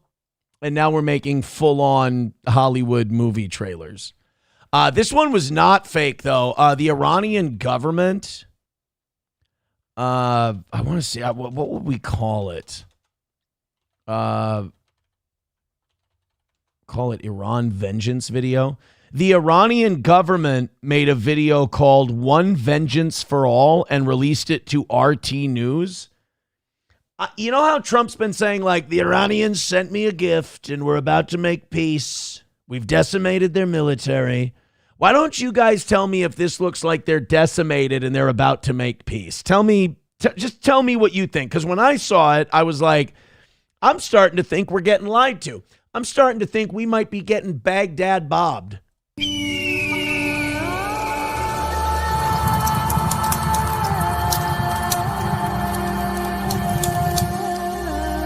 Vietnam, Yemen, Palestine, Gaza, Epstein Island, bro. What the fuck? Iran going hard in the paint. And Iran. Now this was a mistake because General Soleimani was a piece of shit. And the Ayatollah.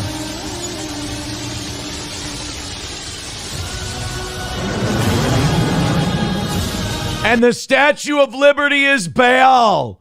Holy shit.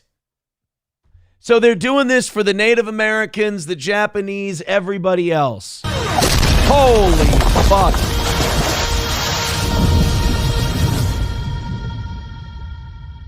One vengeance for all. Oh, by the way, we know now that destroying satanic depictions of Baal is anti-Semitic. Remember that the Jews said that it's for some reason to destroy a false idol of Satan worship, that is apparently anti-Semitic and hateful towards Jews. I don't know how. It just is. Those are the rules. They're always changing. What do you want from me? So Root says it's still a propaganda kill shot on their part. Dude, it fucking sucks because like you watch it and you're like, yeah, that's fucking badass. Oh wait, it's us. Like it's one of those videos that makes you go, are we the baddies? Like, and we are, like we started it. Papa Shab says never should have killed Soleimani. Dude, never should have killed Saddam Hussein. Saddam Hussein would have been such an awesome ally against Osama bin Laden. But then again, we were paying them all and they were all on our payroll. Saddam, bin Laden, all of it. None of it was real. It was all just fake characters that we pitted against each other so we could just keep spending money on weapons and justify buying them and keeping that business in order unless a president goes for a convertible ride. That's all it was. Sorry, I'm being negative now. The Cleaner says, Aaron, refusing gay sex is anti-Semitic. Well, then I am the head of the National Socialist Party. Thank you very much.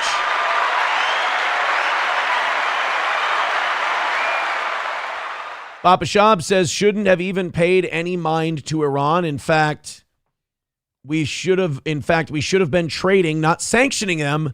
They have way more to offer than Israel, who has zero exports other than spyware and Manischewitz. Dude, okay, thank you for saying that because I've wanted to say it on the show for a while, lest I get called a commie traitor.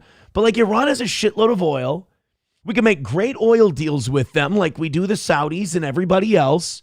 Hey, you know, what we should have done is said, hey, you know how we overthrew your democratically elected leader and you know how we funded both sides in your war against Iraq and tried to get Saddam to crush you? And, you know, you took a few hostages in return.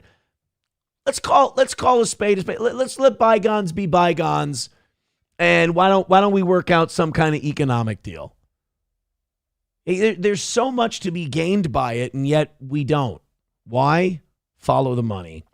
Nader P gifting a membership. Thank you very much. Nader P, did you gift one or did you gift two? Is my chat repeating? Or did you gift two? If you gifted two, ladies and gentlemen, it's a win for the toe tonight. We've already hammered it. Look at this. Look at this. We have not won. Now, we did make up Monday the next morning, but like we haven't won once on the evening show this week. And now we've knocked it out with an hour left to go in the show. This is incredible. Thank you guys very much. I appreciate it. Thank you. And you know, I don't want to let the cat out of the bag here, but we're 60 short from yesterday, and technically I have to do an extra half hour if we knock out that 60. So why don't you guys sit back, relax, don't even worry about any more memberships or any more contributions. We're good now. We're solid. And here's the deal. I get an awesome rally song now, and you guys decide to just have a great night. So I get this new rally song. Oh, me mum was such a happy gal, me daddy was so jolly. I love to tell the story how they both died in the holly. I yap about the gassing with every chance I get. Don't know why you're laughing, I ain't even started yet. Oh, high tide to the tea, oh no, me gosh, me golly. Yes, high five to the tea, me mum died in the holly. And now I guess it's funny to an awful lot of folk to hear me mum's a lampshade and me dad's a bar of soap. Yeah, I have a new rally song and everything, and here we are just killing it. Oh, fuck. Wait a minute. I think this is a repeat of the first one. No, never mind. That just it just showed up in chat again. I was like, oh shit, Sergeant Hulka dropped another $100, but he didn't. For some reason, this just showed up 3 times in the chat over and over. I don't know, that's a Rumble thing. That kind of scared the shit out of me a little bit because I was like, oh man, taking a W and out at 8:30. Nice. Another win for the toe. But scared me. Roots Calhoun says, yeah, I like this dude, but the song sucks. Oh, they don't like that rally song. Here I thought coming up with a new rally song would be good. They don't like it. We're getting breaking news that apparently Shia LaBeouf got in another bar incident. This is... Now, wait a minute. I thought he was in Rome. Shia allegedly got into another physical altercation outside a New Orleans watering hole, and we have a photo from the aftermath showing him shirtless inside a bar. This was snapped just before midnight on Monday. Shia, stay out of bars, stay out of Louisiana, stay out of New Orleans. Just fucking go to church and chill at home. God, the guy can't go out in public without getting in fights with people. I'm starting to think he might be the problem. I thought when they said they had new photos of Shia after a bar fight, I thought they were going to mean like, oh no, from, a couple of weeks ago or a month ago when he had that issue in New Orleans, we got some more videos. No, apparently he's back from Rome. And apparently when he got back from Rome, he went right back to New Orleans and just kept fighting people.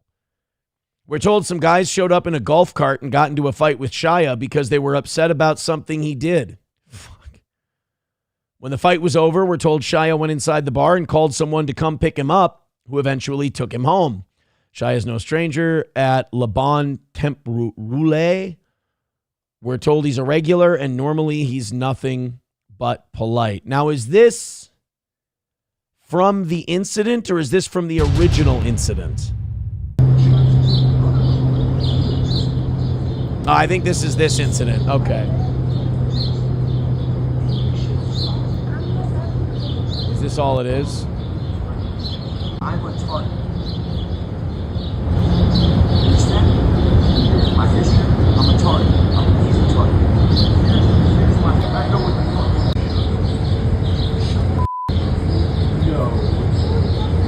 So they... I don't trust you at all.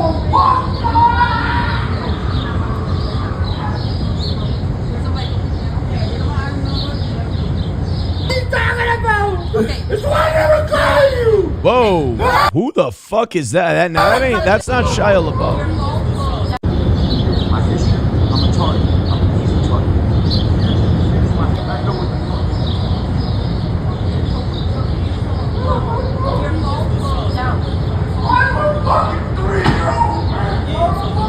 Oh wait, that is him. So he walked back in the house. I don't know if they told him he was getting arrested or what.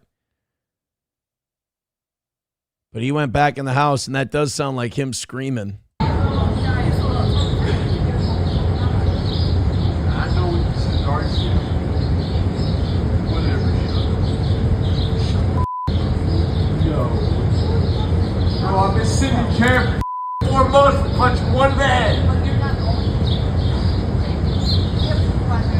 don't matter. It don't matter. Here's the number. I don't trust you at all. I don't trust you at all. You know what, Bass? That's the first smart thing he said in this whole thing. I don't trust you guys at all. They do that. They try to pretend they're your buddy. We'll help you out. We can't help you if you don't tell us anything. Fuck you. Call my lawyer.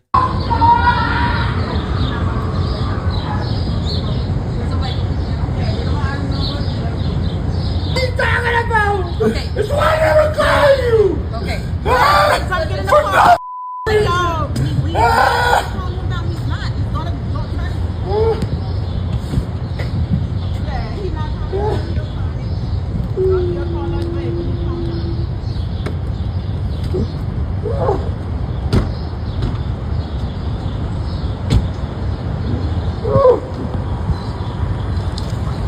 Yeah, he's going through it, man. He's got to just stay away from the bars, stay away from the booze. Just there's some people born not able to handle it. So that was, another fucking incident. Like I said, when I saw the breaking news thing, I was like, oh, they just got, this is from the other time he got in a, because didn't he get in a fight? And then the next night he got in another fight. And now he comes back from Rome. And then while he was in Rome, we saw him yelling at some lady in the street. Now he gets back from Rome and he's fighting a guy again. Fuck, man. That's, you got to pull the nose of the plane up at some point. God. Because, like, he got arrested and charged in that first incident in New Orleans. So if he's going to get arrested and charged for this incident, not only is that going to be another black mark against him, but it's going to fuck up the other thing that he's involved with as well. The whole thing's a mess. The whole thing's a mess for him. Stank Cheese says, what happened with Afroman? With Afroman, it was just the, he had to pay half of the court costs for the lawsuit. Even though he won, he defended himself successfully. They're still making him pay for half. Hey, thank you guys very much for what's been an amazing show so far. We're still up around 300 people checking out the evening show, which I love. Thanks a ton. Keep hitting like. I appreciate it.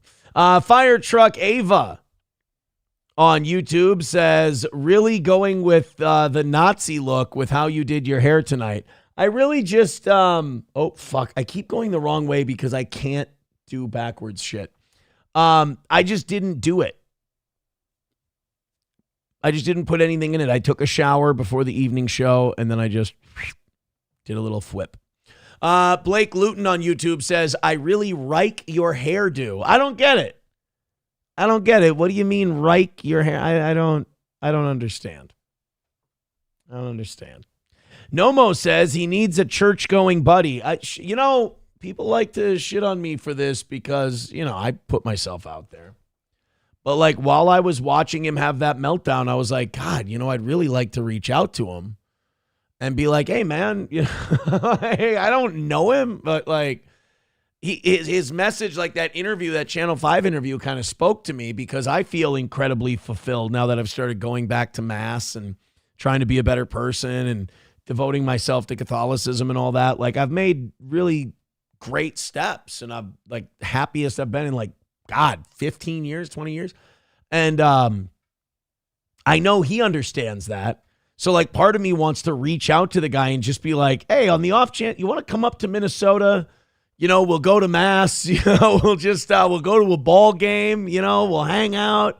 You can talk about the shit that's bothering you. Like you see someone like Shia LaBeouf and you want to be like, man, I know the journey he's on. I know where I'm at. God, I'd really like to help that guy. But then also there's the part of it where you're like, hey, creepy, why don't you fucking not write to strangers and ask them if they want to come over to your house, you fucking sicko? No, Sam Show, I do not want to write to him, hey, do you want to fuck each other in the confessional? That's not, absolutely not. Aaron, did you see Justin Timberlake got a DUI and the body cam came out? We went over it on Monday morning's show. Roots Calhoun says he was a good dude, did the rose tattoo on my hand, used to support my old label Heavy. Absolute nut. What? Shia LaBeouf did your tattoo? Front Porch Conservative with $4.99 says, so basically we have 45 minutes to get another $60 in and make you go longer. All righty then. Thank you for the $4.99. I appreciate that. And now it's $55, but I don't need it.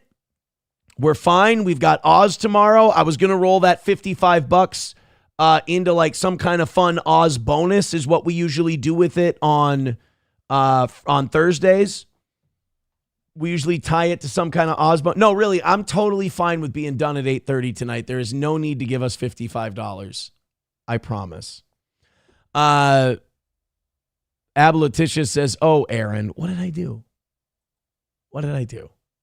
What did I do?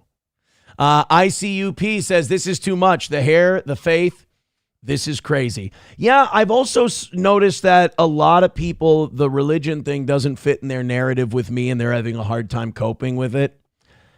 I can't help you with that. I'm really sorry. I'm sorry that it makes me happy. I'm sorry that I enjoy it and I like sharing it with other people. And look, I understand like your criticism and stuff. It's you being uncomfortable with it. That's okay. I'm not mad at you, not even judging. It's just that don't try to throw it on me because we both know it's not about me. Don't do that. That's just be more honest with yourself. And go to church, you heathen. No, I'm just kidding. Do what you want, but you're going to be a lot happier if you become a Catholic. All right, let's do a little. I'm kind of like my YouTube algorithm is now hitting more of these body cam things. By the way, this morning, that samurai sword murder story, that was amazing, right? That was an incredible segment on this morning's show. Even when I was freaking out about being close to the goal, that was a fun one. This next one we have is for any of our audience members who don't think women should be police. This is not going to help sway you from that. Oh, by the way, Moose Nut says, I just think you're doing it wrong. It's offensive.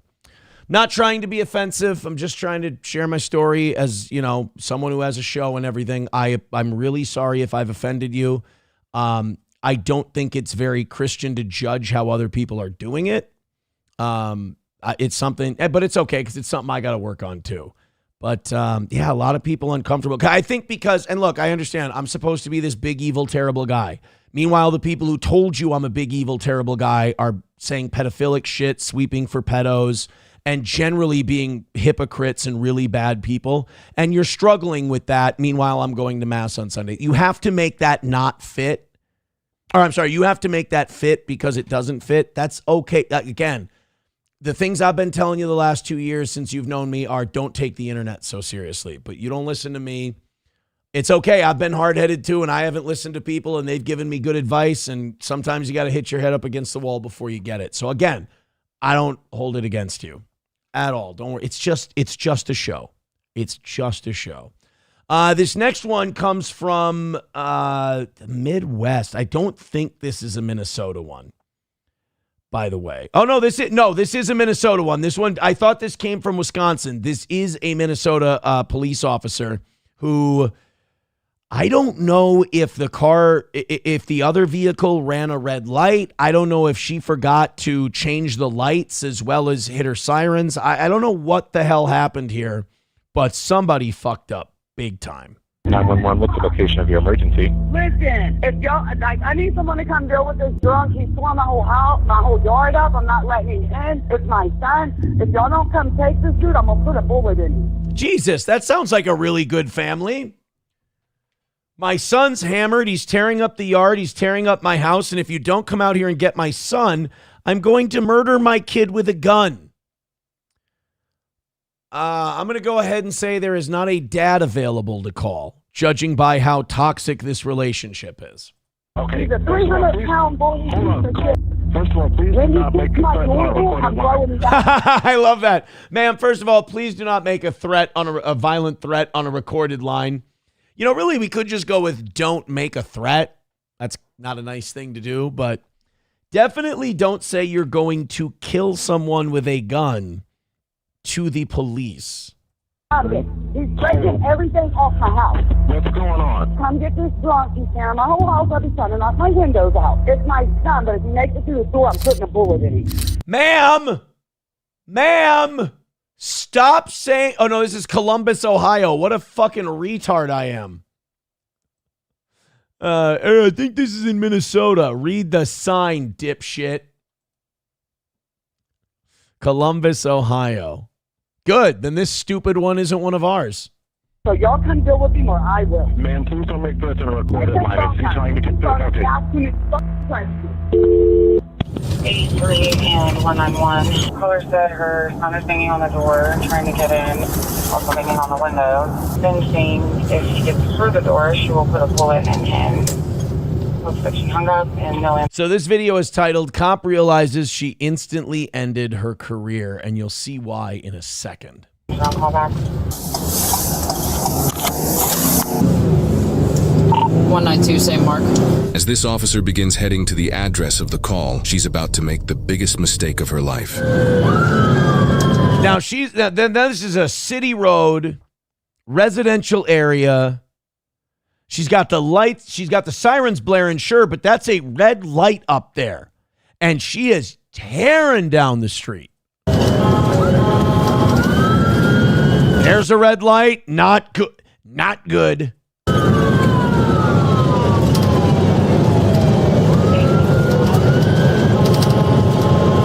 There's another red light.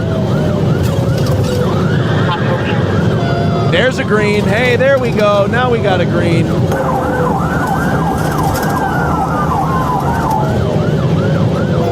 Again, red, red, red, red, red. Those are supposed to be changed before you go tearing through the intersection. And these other cars coming the other way, they hear sirens, but they don't see which way they're coming from.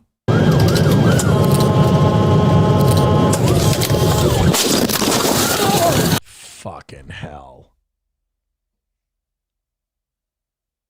I mean, they had the right of way. Their light was green.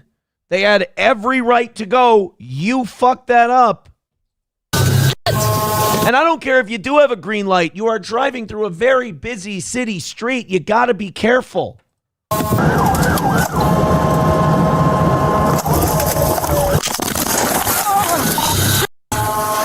And you saw where she hit that truck. That guy, there's no way that guy isn't fucking dead. There's no way that guy wasn't killed right on impact. I don't care how safe your vehicle is. Holy shit.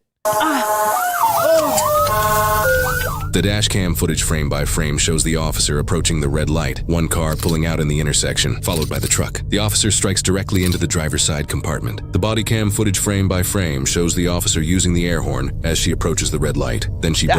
That's hillbilly behavior.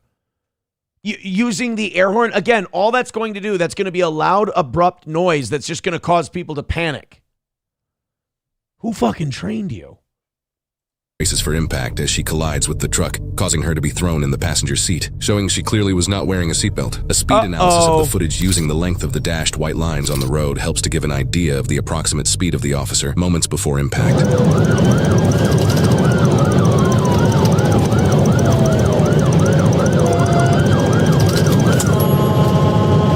She was going 78 miles per hour when she struck this guy. Yeah, he's dead.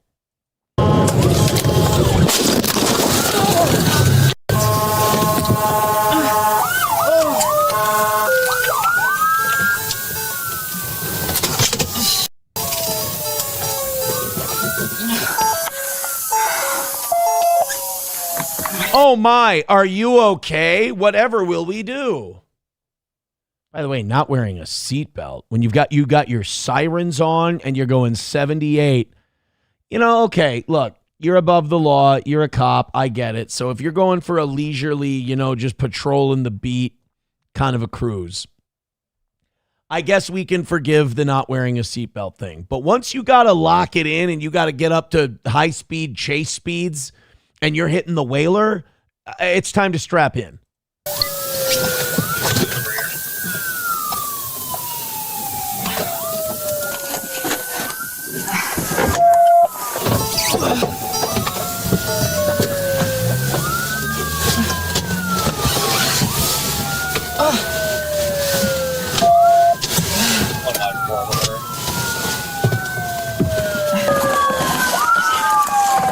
By the way, no rush checking on that guy you just hit. I'm sure he doesn't need emergency teams responding to him. Are you hurt? Oh, yeah, I'm hurt. Good, good.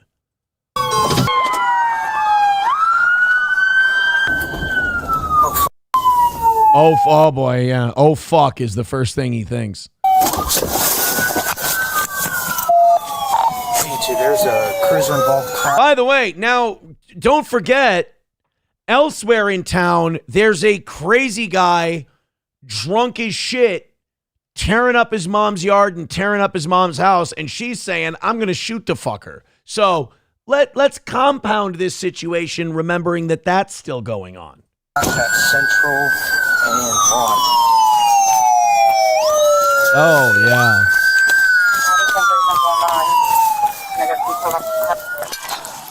Holy shit.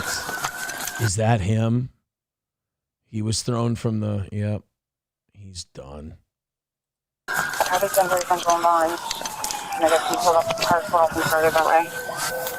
going to need a medic. Doesn't need a medic. He needs a preacher. Is anyone else in your cruiser? Just you? Okay, you okay?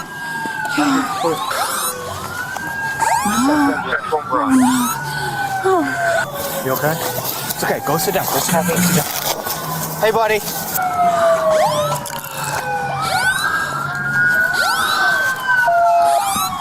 Is he wearing a fucking laser tag sensor? What's that sound? Hey, buddy. Hey. Oh, holy shit. Was he trying to get up? Holy fuck. Give that guy some... If he ends up dying, he died a fucking hard ass. He was trying to get up. And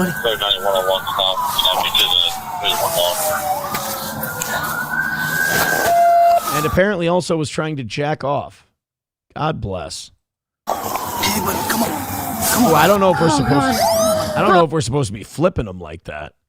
Oh, God. You're okay. You're okay. Just keep breathing, dear.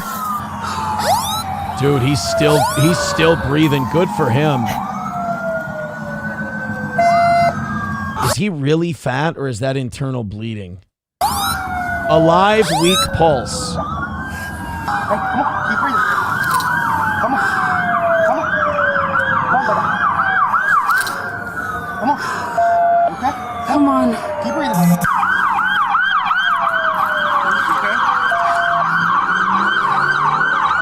I have a hard time believing he's going to make it. It says alive, weak pulse, but the way she cracked that guy going like almost 80 miles per hour right on the driver's side door, flung him right out of the truck, there's no way he's going to make it. I hope he does. And I hope he sues the fucking shit out of her. You okay? You okay? Breathe. Come on. Just breathe. Just breathe. Please lay back. Lay back. Lay back. Why don't you go sit somewhere where you can't see him? I don't think it's a good idea for her to be... You're okay. Lay back. Lay back. You're okay. Oh, my God. You're okay. Just breathe. Just breathe. Just relax. Take your vest off. Never breathe.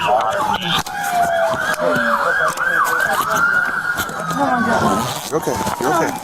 You're okay. You're okay. Fuck, I'm really rooting for that guy to make it, but there's no way, right? Was this a pedestrian? It says she instantly ended her career, so that's, if this guy, well, I guess if the guy lived, that's still, you're done. I believe it. I don't know. I haven't checked the one block from southbound Central at the alley. Yeah, that's him. So shit, he was thrown from the vehicle. Or he crawled out. Fuck if he crawled out, dude. What a guy. And then at Hayden and... Okay? Keep talking. Keep breathing. Keep breathing. You're okay. Is he okay? Yeah. Don't worry about him. You're okay. You're okay. Sorry about you. Oh, my God. We got other officers over there with him. He dies, I'm gonna lose my job. No, you're okay. Hey, don't worry. He dies, I'm going to lose my job. That's what she said. He dies, I'm going to lose my job. How about, oh my God, I killed somebody. It's on my soul. It's my responsibility. Who gives a shit about your job right now? Don't worry about that right now. I need you to keep breathing. Don't worry about that. Turn around. Go. Turn around. Turn Turn around. Yeah, go. Please let him be okay. I'm off the support. You need to switch back in. All right, switch out CPR, go over there, sir. Yep. Hey, stay with me. Stay with me. Stay with me. Stay with me. You're okay. All right? Okay? You're okay. Just keep breathing. Is he okay? Where are you hurting worse at right now? My hands. I can't really breathe. I mean, I'm talking, I know, but I'm just more worried about him. Can you switch out? 5.5 minutes since the crash. God damn. Like, I'm getting anxious. I'm like, get a fucking ambulance out there. Come on. Fuck. But 5 minutes is not a very long time. Do you want better gloves? No, I'm good. Okay. Do you want to switch out? Here in a second. All right. Just let me know. What's your Shut it off. Turn my camera Just so you guys on? know, this is a cruiser bomb crash.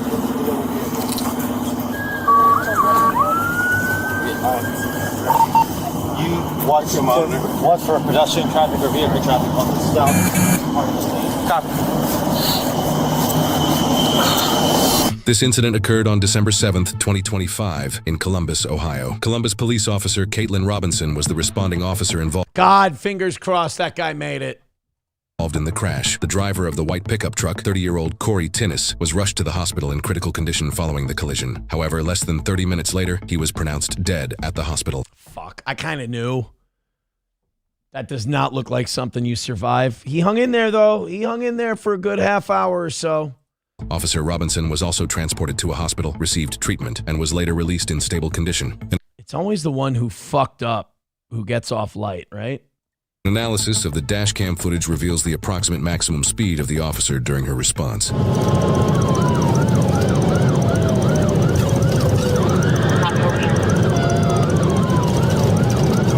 This speed calculation shows the officer's estimated top speed. Holy shit! 92 miles per hour. What the fuck were you thinking? Speed during her entire response. The prior speed calculation shown earlier is her estimated speed the moment she collided with the truck. The truck the victim was driving was an early 2000s Chevy Silverado. IIHS safety ratings show that its overall rating is marginal, meaning it's acceptable but not good. Furthermore, when looking at the specific ratings of the truck's structure and safety cage as well as driver movement during a crash, those categories were both given poor ratings by the IIHS. Not surprisingly, this resulted in the truck being destroyed, and early indicators suggest the driver was also not wearing his seatbelt, resulting in him being ejected from the vehicle. The obituary of the driver, who tragically lost his life, Corey, states he was a loving son. Fucking 30 years old. 30 and a half. Father, fiance, brother, and uncle. If you would like to donate to Corey's GoFundMe page set up by his family, a link can be found in the description below. In Columbus, these... We'll put that in the chat here. Fucking hell. Now, oh wait, you know what? Let's finish this up. What happened to her? Please, she was fired and sued. Cops were responding to an officer's shot, but they would never make the scene in order to help their partner. Instead, they would need their own emergency response. In Seattle, this officer was responding to a medical, but only chirped his siren, then responded lights only. He fatally struck a college student wearing her AirPods. There's no reason to respond. This body cam footage originates. Proper procedure when officers use emergency vehicle operations, or EVO, is described in the Columbus Police Division Directive. It states that going through red light intersections while using EVO poses a heightened level of risk and requires an increased level of caution. Therefore, sworn personnel shall slow down as necessary for the safety of traffic and shall proceed into these intersections at a speed which will... Well, she certainly didn't do that, so we didn't get any update on her. No. Well, what was it? It was in December. They might not have run this whole investigation and everything through Columbus officer Caitlin Robinson. Family of man sue. Okay, they're suing Columbus and police officer Caitlin Robinson. That was that was only 2 weeks ago. They announced that they're suing, alleging that she acted negligently. Oh, come on. What makes you think that? Tonight, family of the man who died in a crash involving a Columbus police officer. They're suing the department and the officer. The family of 30-year-old Corey Tinnis filed that lawsuit yesterday. Tennis died December 7th when a police cruiser driven by Officer Caitlin Robinson traveled through a red light at an intersection and hit his pickup truck. It was the intersection of West Broad Street and Central Avenue. Police say Robinson was responding to a burglary call with lights and sirens on. The lawsuit seeks monetary damages from the city and Officer Robinson. He's got 2 kids. Fuck. Yeah, get his family some money. At least get those kids some money. I don't care who pays for it, quite frankly. Pig better pay his family a large sum of money, says Digital Soldier. Yeah, I mean, that should be a settlement, right? That's got to be a quick settlement. Let's continue on. I'm way behind. Sorry, guys. I'm way behind in the chat. Root says, I flinched. Damn. Yeah. I mean, that was honestly, any of that crash footage, that's the fastest I've ever seen someone hit someone. And right, dude, it couldn't have been in a worse spot. And unfortunately, he wasn't wearing his seatbelt either. Sam Show says, so your cops wait for green lights? When the cops here have their sirens on, the lights are just green. They just change. I don't know if the cops control it, or if they're on the radio with somebody. I've never seen a cop with its lights on not go through green lights. I've never seen it at a red. I'll be honest. Root says, wait, did the mom end up shooting her drunk ass kid? Well, that's a bad part of this story too. Now we don't find out what happened to that guy. By the way, the 90s boomer got a gifted membership from Nader P. Thank you guys very, very much. Eric Cartman says she gets out and shoots the guy in the truck. Oh, no, he pulled a gun on me. That's what happened. What's with all this car shit all over the road? Oh, I had to because of the gun. Bapa Shab says she normally struggles getting out of the car. Now it's crumpled and the airbag is deployed, right? Cockdiff says, I've been in a wreck like that. You're pretty fucked up for a while. Oh, I imagine she was incredibly sore the next day, but I think he got the worst of it. Papa Shab says, also her feelings can be validated and she can play cop. It would be interesting to see how she did in the academy. I think, look, man, I don't necessarily think that there should be no women in the police or no women in the military, but at the very least, and we don't do this, have one uniform test, one uniform set of results, one uniform score. If you can get in, get in. But like what we've done with the pull-ups and the push-ups and all of that stuff where like, well, if it's a woman, because we want representation, it's like, motherfucker, it's not a Dick's Sporting Goods. Like you got to carry wounded people out. You got to be able to, maneuver in difficult situations. You have to, be able to practice some level of marksmanship. I mean, shit that I can't do. So like I don't really give a shit if women are in the military or in the police force or not, but like whatever everyone else has to do to qualify, they should have to do to qualify as well. That's all. That 90s boomer says, Aaron, you're a faggot. Join the club, retard. Nomo says, is she even plays a little bit of the victim? She deserves a punch in the face.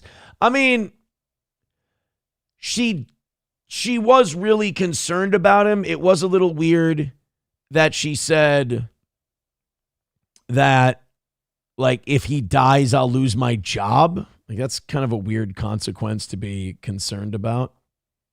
It's a little strange. Holy shit, this 90s boomer guy came in here hot. He's just attacking everybody, shitting on everybody. Wow. I don't think he understands. We like to have a good time here. He seems like a very angry guy. I mean, we'll probably send him on his way eventually, but let's have some fun with him first. We seem to be on his mind a bunch. Papa Shab says, look how coddled she is. I hate this. Yeah, like I said, I'm way behind in the chat. I'm just interested to hear what you guys thought. Siegkreuz says, some innocent white dude died because cops were rushing to deal with violent. Okay, I can't read that word when we're on a YouTube stream. Roots Calhoun says, probably coming home from work. Well, like a night shift? Yeah, because it was like 1 in the morning or something, 1 or 2 in the morning. Bapa Shab says, look, they're treating her like the victim. Well, okay, that might be a woman thing, but that might also be cops do that with each other where even if they're in the wrong, that, they cover for each other. Miss Tay says, poor bastards trying to save him. That sucks. I thought about that too. All those guys doing CPR, and in the back of your mind, like you're probably like I was, you're like, God, I really hope that this guy pulls through. But kind of knowing in the back of your mind, you're like, you look at that truck, you look at everything laying around on the road, and you're like, I mean, was that guy really fighting and staying alive, or was it just like his body's going to need time to shut down, and that's what it's doing? I'm guessing internal bleeding, and it just took some time. Papa Shab says, treating her like the victim. Riding Dirty Llama says, 90s boomer, shut the fuck up. I'll get Joey to go to your house and piss in your ass. Joey will do it, too. Joey will do it. Yeah, Whoa, 90s boomer came back hard. He goes, if he comes to my house, I'll suck his dick off so hard it'll fall off. All right. I know I've said this before, but I'm going to say it again. It's uncomfortably gay in here. Wow. Papa Shab says there are more men paying attention to the fat pig and making sure she's still breathing than the guy dead on the road. I can understand. Look, I'm not going to stop any of you from being mad about this. That was wild. Mad Move says, every time I get busy and don't watch for a week or two, Aaron goes and makes himself look even more gay. What the fuck is with the hair? I might have to keep the hair, dude. We crushed that goal. I'm not going to say how many dollars short we are from last night because I'm looking at the clock and I'm like, wow, great show. 18 minutes left. Let's just settle in there. Yeah, nobody was wearing a seatbelt. I didn't even know that was a thing. I didn't even know people didn't wear seatbelts anymore. Like, that seems like a bygone era to me because, like, the seatbelt is just a reactionary thing I do as soon as I get in the car. And then, like, when you've got kids, too, you know, you're making sure that everybody else is buckled in. So I can't imagine, like, not one but two people not wearing a seatbelt. Geez, we got some aggressive thoughts on this whole thing. 90s boomer, take it easy with the dirty blacks and the asshole gang. Just, yeah. Digital Soldier says Pig better pay his family a large sum of money. Like I said, I'm guessing settlement, but it's going to take a while, right? 90s boomer says, I believe in free speech, fucking faggot. Free speech doesn't apply in a podcast chat room. What are you talking about? I love that. Aren't you for free speech? Then why can't I call everyone a faggot on your show? That's I'm sorry, kid. I don't know what school you went to. That's not free speech. Fauci's Pangolin says, you look younger tonight. Aw, thanks. I appreciate that. I do look good. Easy, Aaron. He said younger. He didn't say good. Sean Lenane says, did she cite him for not wearing a seatbelt? Oh my God, how awful would that be if she went, before they loaded him into the ambulance, she went, guys, wait. She just put the ticket on his stomach and went, I just had to make sure he wasn't wearing his seatbelt. They just shoot her on the spot.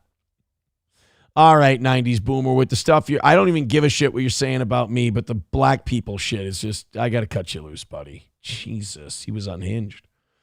You know how racist you have to be to offend me? It's got to be pretty bad.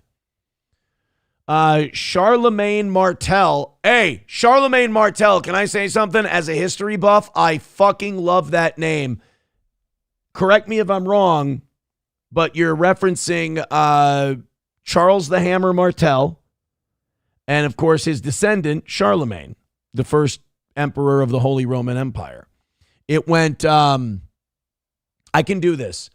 Charles the Hammer Martel was the father of King Clovis, and Clovis was the father of Charlemagne and Carlomagne. Carlomagne died under mysterious circumstances, and Charlemagne got the whole kingdom. I believe that's what your name is a reference to. Fucking awesome, dude. Great job. Root says, yeah, let 90s cook. Once he said kill all, you know what? I know Rumble allows a lot. I don't know if genocide calls are. I don't know if that works. The Cleaner says, if 90s boomer sucks someone off to death, I'll fuck Aaron to death. Guys, can we bring it down? Bring it down. Small Town MN Gal says, to be fair, the responding cops didn't know she was the one at fault. That's true. The cops did not know exactly what happened when they arrived on the scene. That's a good thing to point out. Sam Show's mad at me now. Aaron, don't tell him to stop talking about dirty. All right. Calm down. All right. C. Kreutz with the line of the night. Says, Aaron looks like Hitler if Hitler's head was pumped full of compressed air. I laughed. Brian says, one of the worst wrecks I've seen was a pickup stuck on the guardrail on Galveston Bay Bridge. The entire cab ripped off and fell into the ocean. The driver's body washed up on shore days later. Charlemagne Martel says, well done. Okay, then I got it right. Could Aaron pass a woman's cop PT test? Probably. I would say yes. I mean, between the cardio that is boxing and, I mean, I do work out regularly. Again, my problem is I eat like a fucking, it's not even that I eat too much. I just eat all the wrong shit. And I'm 39. And like when I get to 220, I go, you know what? I feel like being lazy for a while. Like this morning I was at like 222. And I'm like, you know what? I skipped the fucking gym today. I skipped the gym 3 days during the week, 1 day during the weekend is usually my schedule. And I went on Monday, took yesterday off. It was supposed to be Monday, Wednesday, Thursday, or Monday, Wednesday, Friday. Took today off too. Ate shit. Made myself a nice big sausage, egg, and queso breakfast burrito. Made it. I cooked it myself. And then skipped the gym. What a piece of shit. So, got to do tomorrow and Friday. Sean Lenane gifting a membership to Dust in a Baggie. Thank you very much. All right, $50 away from getting 30 minutes of overtime. But we've already knocked out the goal tonight. That's been taken care of. Don't you guys worry about it. Just sit back and enjoy the next 10 minutes or so. Fucking relax, okay? Mad Move says, the hair does make you much more feminine since the widow's peak isn't as prevalent and heightens the roundness in your face, fatty. I'm sure you meant it nice. Riding Dirty Llama says, yeah, but you are 6'4", 220. That's not bad. I'm 6'3", 220. And I know it's not bad, but it's not great. There's no reason I can't be 215 or 210, and it wouldn't even take that much effort. Just stop being such a fucking useless piece of shit. Dustin Hoffman said, what's the fastest mile you've ran, Aaron? Not very. I can't remember in school. I can't remember back then. When I'm like running, I usually will run, if I do a running day, it's usually 2.5 to 3 miles. My average when I run that, because I'll run for a mile, walk for a minute, run for a mile. The average is like 9:50, 10 minutes. But I think the first mile I usually get done in about 9 minutes or so, which isn't great. It's not an awesome mile, but I think it really, if you can get it in under 10 minutes, you're doing all right. That's a decent pace. But yeah, my first mile is usually low 9s, and my second mile is usually in the 10s. And then the rest is just huffing and puffing to try and get to that 2.5 so I don't feel useless. That's about it. Hey, have you guys heard what's going on with the Duggars? Now correct me if I'm wrong. I thought there already was a Duggar, one of the Duggar family. That's I can't even remember what their show was. 15 and counting or whatever it was. I thought they already had one of the Duggars in prison for child molestation. Is this a new Duggar accusation? The 14-year-old girl accusing Joseph Duggar of essaying her in Florida reportedly told Arkansas Tontatown police investigators about several incidents of abuse she claims occurred during a family vacation when she was 9. According to People, the Jane Doe told police that Joseph, who would have been 25 at the time of the alleged incident, began by asking her to sit on his lap at numerous times and then would cradle her in his arms. What a fucking puke.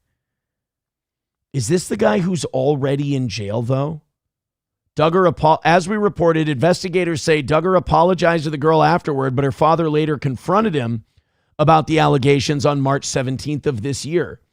Police say Duggar admitted his actions and was subsequently arrested and has been charged with 2 counts of lewd and lascivious behavior. He's currently being held in Arkansas, awaiting extradition charges. And that was today. So he was arrested. Oh my God. He was arrested a few hours ago.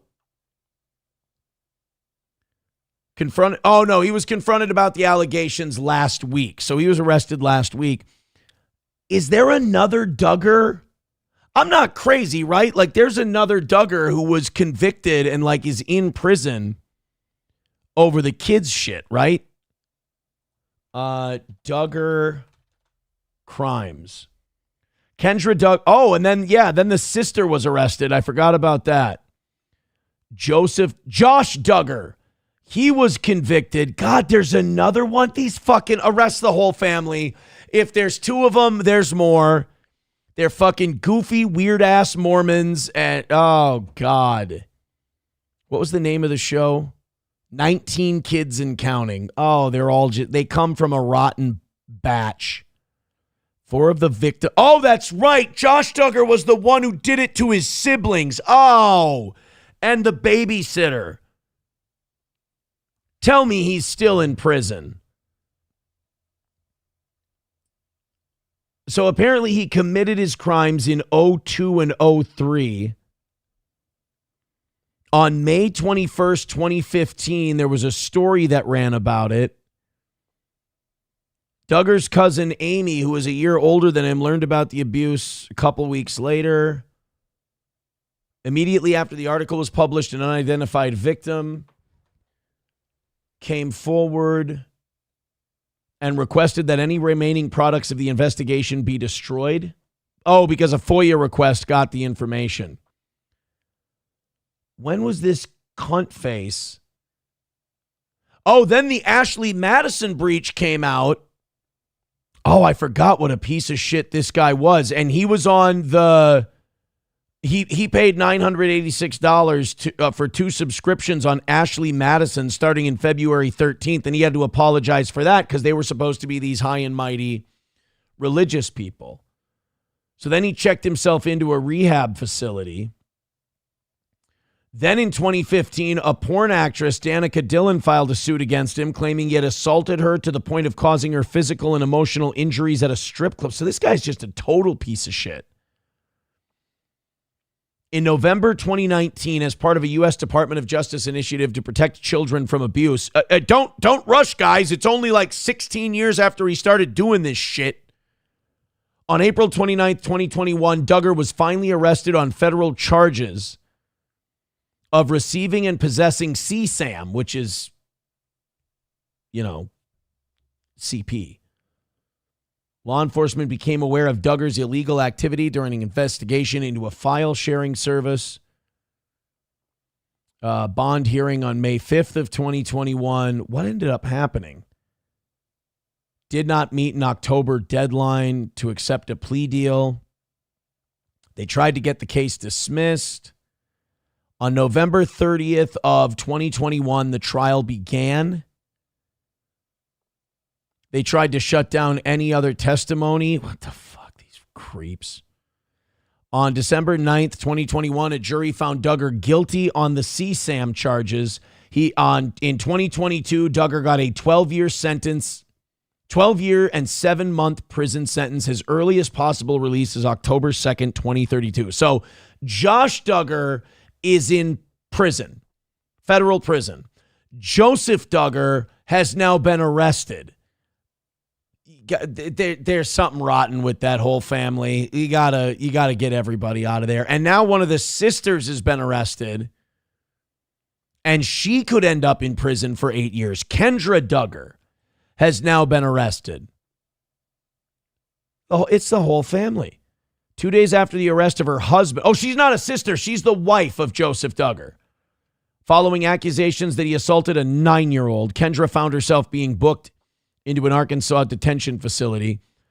I can tell you the arrest was a result of a home inspection and the door locks being on the exterior of the doors.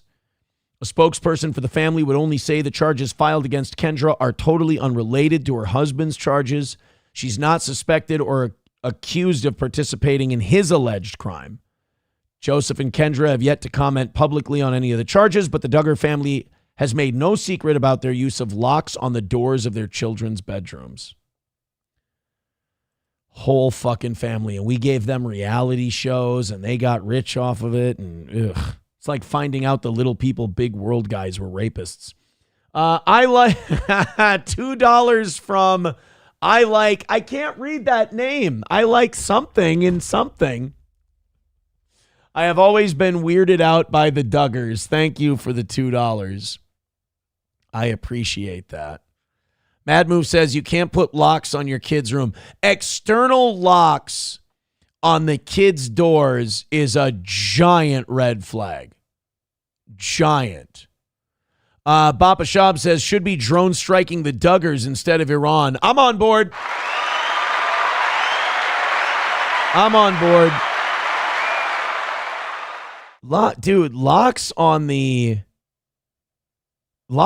outside of the doors is suspect enough to where that warrants a police investigation.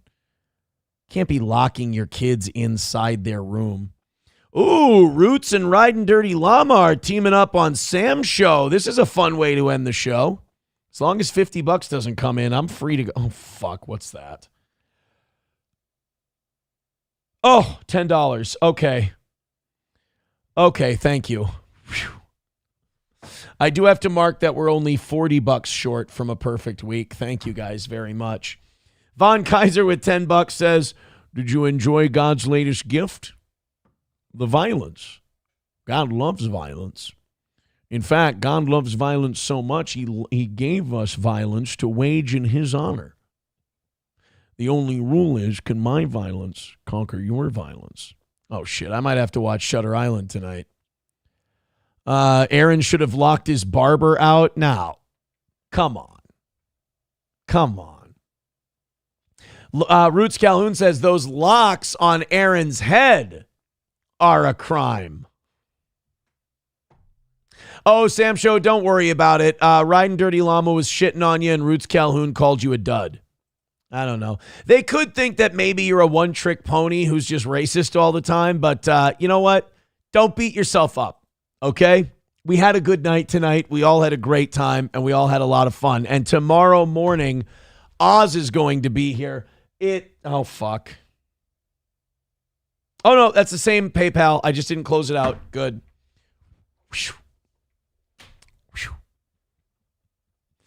Oh, man. Fauci's Pangolin says, what's that, Johnny Carson? Are you saying this is a Johnny Carson haircut? Come on. Wait a minute. Fuck. Now you got me being very vain. I probably think this song is about me. There we go. Let's tuck that guy in there. There. Much better. Hey, I finally figured it out at the end of the show. Johnny Castile says, you're a faggot, as usual. Hey, you're going to do something productive with all that emotion someday. Thank you very much, guys. Take it easy. We had an awesome night tonight. This was a great way to wrap up the week. I'm so happy. Come back tomorrow morning, 6 a.m. Central. Oz is going to be here at 7. And for that last $40, I have a great idea for Oz's bonus. Take it easy. Have a great rest of your night, and I'll see you again very soon. Oh, no. Fuck that. Let's raid somebody. We haven't raided somebody for a while. We haven't raided someone on Rumble for a minute. What do you say? Not Tim Pool. That's no fun. Salty Cracker. That's no fun. I love Jimmy Dore, but that's no fun. Let's go raid Fuentes. You guys are in a really racist mood tonight. So I'll send you over to Fuentes. And you can go watch his program. There you go. Rating Nick Fuentes in like 6, 5, 4, 3, 2, 1. Have a great night, everybody. Bye.